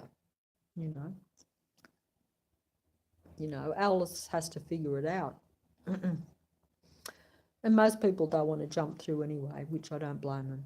But I meant clear the picture because I noticed that the one I did yesterday was, talk about demons. If you look at the actual, I don't know what it looks like, what it looked like to people watching live, if anyone was, but when I look at some, not all of them, but some of them seem to be, it's as though something is attacking me. I certainly feel that that's the case. I certainly don't. I mean, I am talking freely, so I suppose it's something, but it's not. It's not what it appears. You can look at people. You can say they're talking, they're walking, but you don't know how much negative stuff is put against people and what they're really dealing with. And also, once you start to see the matrix, it is overwhelming. It's you can see too much negative stuff, and I do think that our world has swung that way. That's why I say if the end game and the end goal in some ways does appear to be rather negative by those that are seeking that utopia, because the world already is out of sync the way I see it. It's not in balance. See, I would say I don't believe in eliminating things. I'm not here to say we should get rid of or everyone. I'm not saying everyone should have the same thinking. Not unless they choose to. I don't think that's possible. I think there's meant to be a little bit of differences, really. I think that makes the world interesting, but at the same time it creates conflict. So then we say, oh no, we can't have that. We can't have all the different opinions because it creates too much conflict. But see, that's all very well, but what if your world is going into the negative? Then you need people that will put up a bit of conflict or a bit of thing, because then it will bring it back into balance. So it just depends on how you look at it. But if you think that if you believe in something that is negative, but you think it's positive, then you're not going to do that. You're not going to allow that. You're going to say, we don't need these other ideas because we already have the solution. We already have the perfect ideas. But that may well be, it may appear to be true, but like I say, if you're like $1 Billion Baby, where you only want your moment of glory, you don't care if you're killed or don't care. You don't even see that. You don't even think it's a possibility. You're so busy searching for your moment of glory. It's a different mindset. And that, it's very easy to get hooked up with that. If you follow me, if you follow people that you think are right because they think that's a good idea to fight that, to go into that boxing ring to try to get a difficult victory, and just for that time period too, it depends on what the whole scenario is. As I say, I've got a bit of an idea of what I think it is, but I don't know that. I can't say that that's going to be how you will see it, and so I'm not going to put that, but I just put all the fantasy possibilities there, and no doubt I leave out a lot. I'm sure a lot of people could see a lot more fantasy and others won't, and that's, I just say that I think it's good to read fairy tales anyway. I didn't always believe every fairy tale when I was a child, but I thought there was possibilities to them.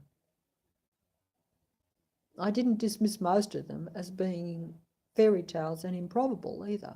I thought, hey, that could become my reality in years to come.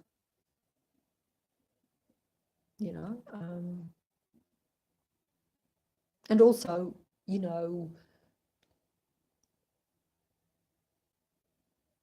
don't have to believe in hocus pocus or in, the witch in Snow White or the evil queen or the vanity or that need for this or that. You don't have to believe in any of those things, but certainly if you look in the real world, you will get people who do wrong, see a lot of negative stuff that people think is right. So it is still, we're very much in that perception thing now, because we've changed a lot of our basic core kind of ideas in some ways. You know, what was once regarded as wrong or a negative thing, not so much wrong, but a negative thing. You know, even I don't believe in destroying things personally, but you can still see that something is not official is now regarded as beneficial, a right, but even eventually probably regarded as beneficial. It starts with saying, hey, what was once negative is now a free choice or a right, even free thinking in a way, which I'm all for, of course. But then, but hey, I'm going off the subject because I don't think there is any free thinking or free thought or free speech or free. I mean, I'm doing it now, sure. So I suppose some would say, well, what's she talking about? She's talking and rambling. She's allowed to talk her little fantasies, true. But not everybody is. I mean, you know, we do have guidelines now. You know, guidelines. We're offended by the vocal word, but we're not offended because it's vibration, which is probably what we should be offended by, or at least try to control it. Or frequency, in other words, what we're saying and that sort of thing. We are actually just restricting things on the basis of, oh, I don't know, all sorts of things that in the past we probably wouldn't have worried about so much. At least that's how I see it. I don't know. I don't worry about any of it, to be honest. I never have. I've always said, who cares? Everyone does what they want. Everyone can be what they want. Why do I care? You know, like, what is it got to do with me? But, you know, but it does become that way because, and also you could just say, you know, sometimes I think these days you could say something accidentally and have no malice even, you know, like you might just, you know, like I sometimes will say curse words and I'm not proud of them and I don't want to say them and I don't like saying them and I think that they're negative. But when I used to say them years ago, you know, like if you got angry or if you jabbed your finger or something like that, you'd go, oh dear, oh, and you'd say something. You thought, well, like, you know, so why do I say that? Why use a particular word? And I would honestly say now that is because I've been indoctrinated with that word. Because if I say a word that is actually offensive to me, but I say it in a moment of anger or even in a moment of frustration, or even if I'm not either of those things, but I don't really like that word. I think it's a negative word and it's not a word that I would put. I have to say that has been put into me. You know, because some words that I would say, I've like no reason for me to say them because they're not related to me. They wouldn't be words I would choose to use, but I still use them because, you know, we are very much, indoctrinated. That's the word, indoctrinated, controlled that way. You know, if you hear something and you hear others saying it and others doing it, it's not your choice. You're following that, not consciously, just subconsciously. You know, because if I use words that I don't like, you know, that's just what I have been shown and told, and you know, so that's just another example of this world where we're not really. I don't think that we really think that much ourselves because we're not allowed that, and we don't even allow that ourselves. We tend to, you know, download so much. I mean, for all I know, I could be downloading stuff now that I could be, yeah, my fantasy world that I'm saying it's fantasy. I'm openly saying that, but at the same time, it literally could be fantasy too, because it could be me just, you know, apart from my own personal experience, and that's interpretation, that combined with downloading stuff from the computer and stuff, it's definitely, you know, it can be indoctrination. It can be just where I'm just assuming that to be real. You know, I will buy into what I sense is truth or real. I only have my own judgment and my own intuition to gauge that. I think my only advantage now, if there's any at all, is that I'm so paranoid and suspicious that I would doubt so much that I'm not going to buy into so much. But it doesn't mean I'm still getting it right. I could still be getting some things wrong. And I just hope that I'm a reasonable puzzle, piece it together. I hope that I'm putting the pieces together right.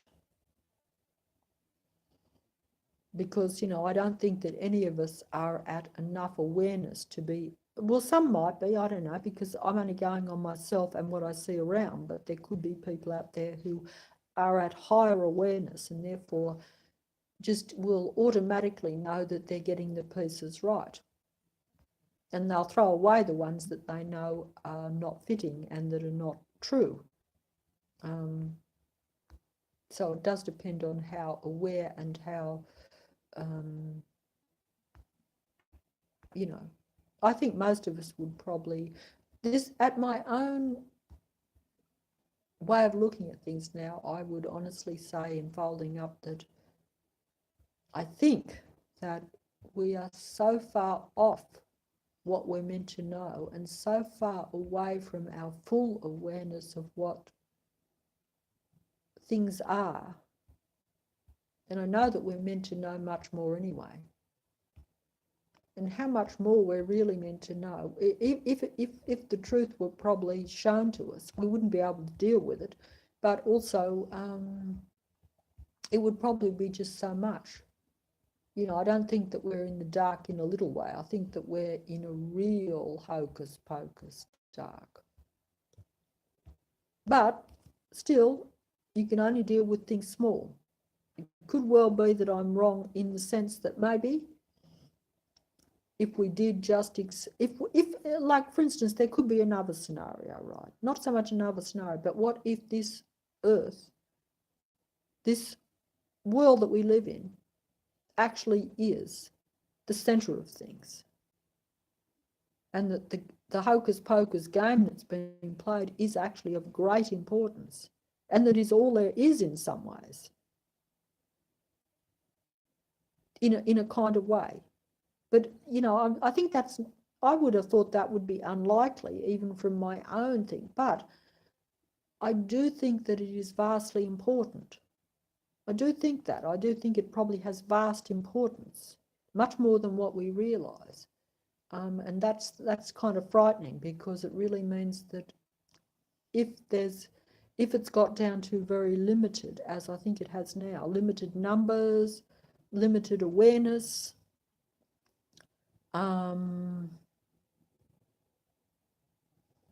it could well be that the worst players are left here for the last.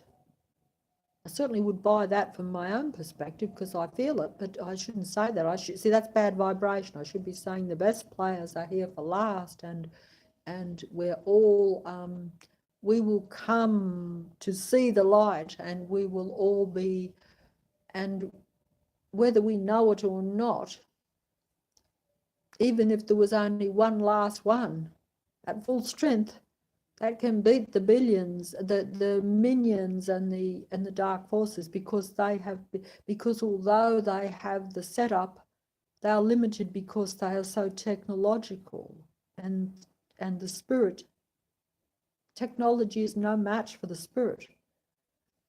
Okay, so I've said that. Fantasy, and I've put out some good vibration. I do hope so, because that's all I can do. And I do hope that's true, because, that's just my fantasy world anyway. And it would be nice to balance things out anyway, wouldn't it? I mean, I think most people think that there's a lot of negative stuff either way. And certainly, if it's right on your doorstep, you're very aware of it. Whereas if it's not on your doorstep, it is very easy to want to ignore it, as I've done, and leave it to someone else, because you know. But even if it just comes down to an individual, I would have to say, this is just my own thing here. Even if you're only an individual and you are at this point, I mean, it could well be that this whole game, this hocus pocus, is just about you. Just about you.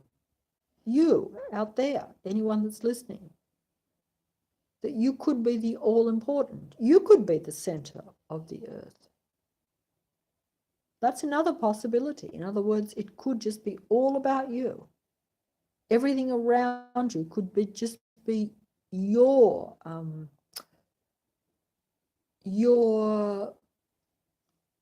possibility to become much more, or your possibility to, or dare I say it, to, well, someone said this is being airy-fairy. Maybe human beings are seeds, seeds of light, seeds that are meant to grow into a big tree. That makes sense, doesn't it?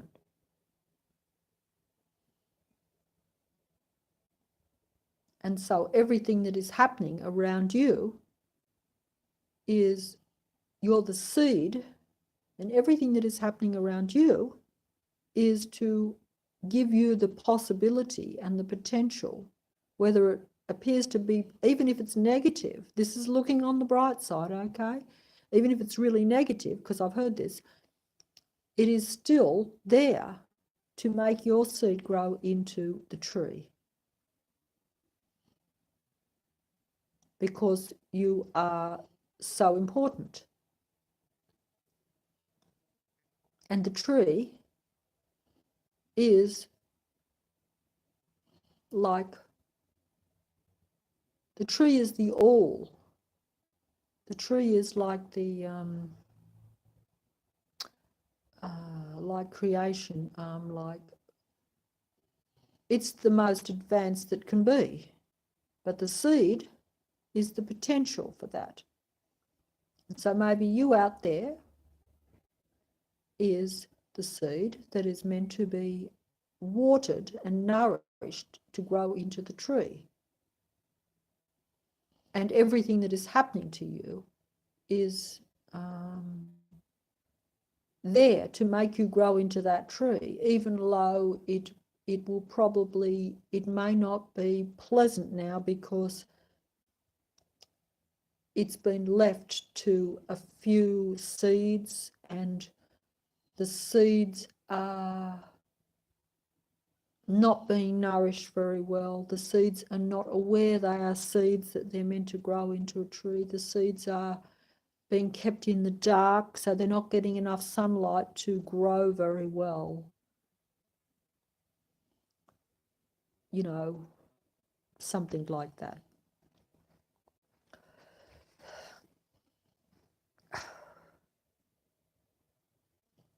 Yeah. Well, that's the same thing. That's watering. The tree doesn't grow without sunlight, without water. If a tree's kept in the dark and doesn't get any nourishment, doesn't get any sun, doesn't get any water, it won't grow. And it will stay stunted. It will stay as seed. You know, I'm being very fancy here. I know it's not a very good example, but you know what I'm saying. And then, you know, and then the seeds can just be picked up by a naughty little demon, and he'll just put them in his mouth and eat them. And that will nourish him, and there'll be no more seed. And I just made that up. That's ridiculous. So now you can say, hey, she's silly as anything. She's made up some more fantasies, and she's making fun of it now too, which is extra naughty. But I'm trying to make light of things. Okay. Good night, everybody. It's now dark. I've been here for too long. Hold on. Oh, I can't turn this off, and the phone is ringing.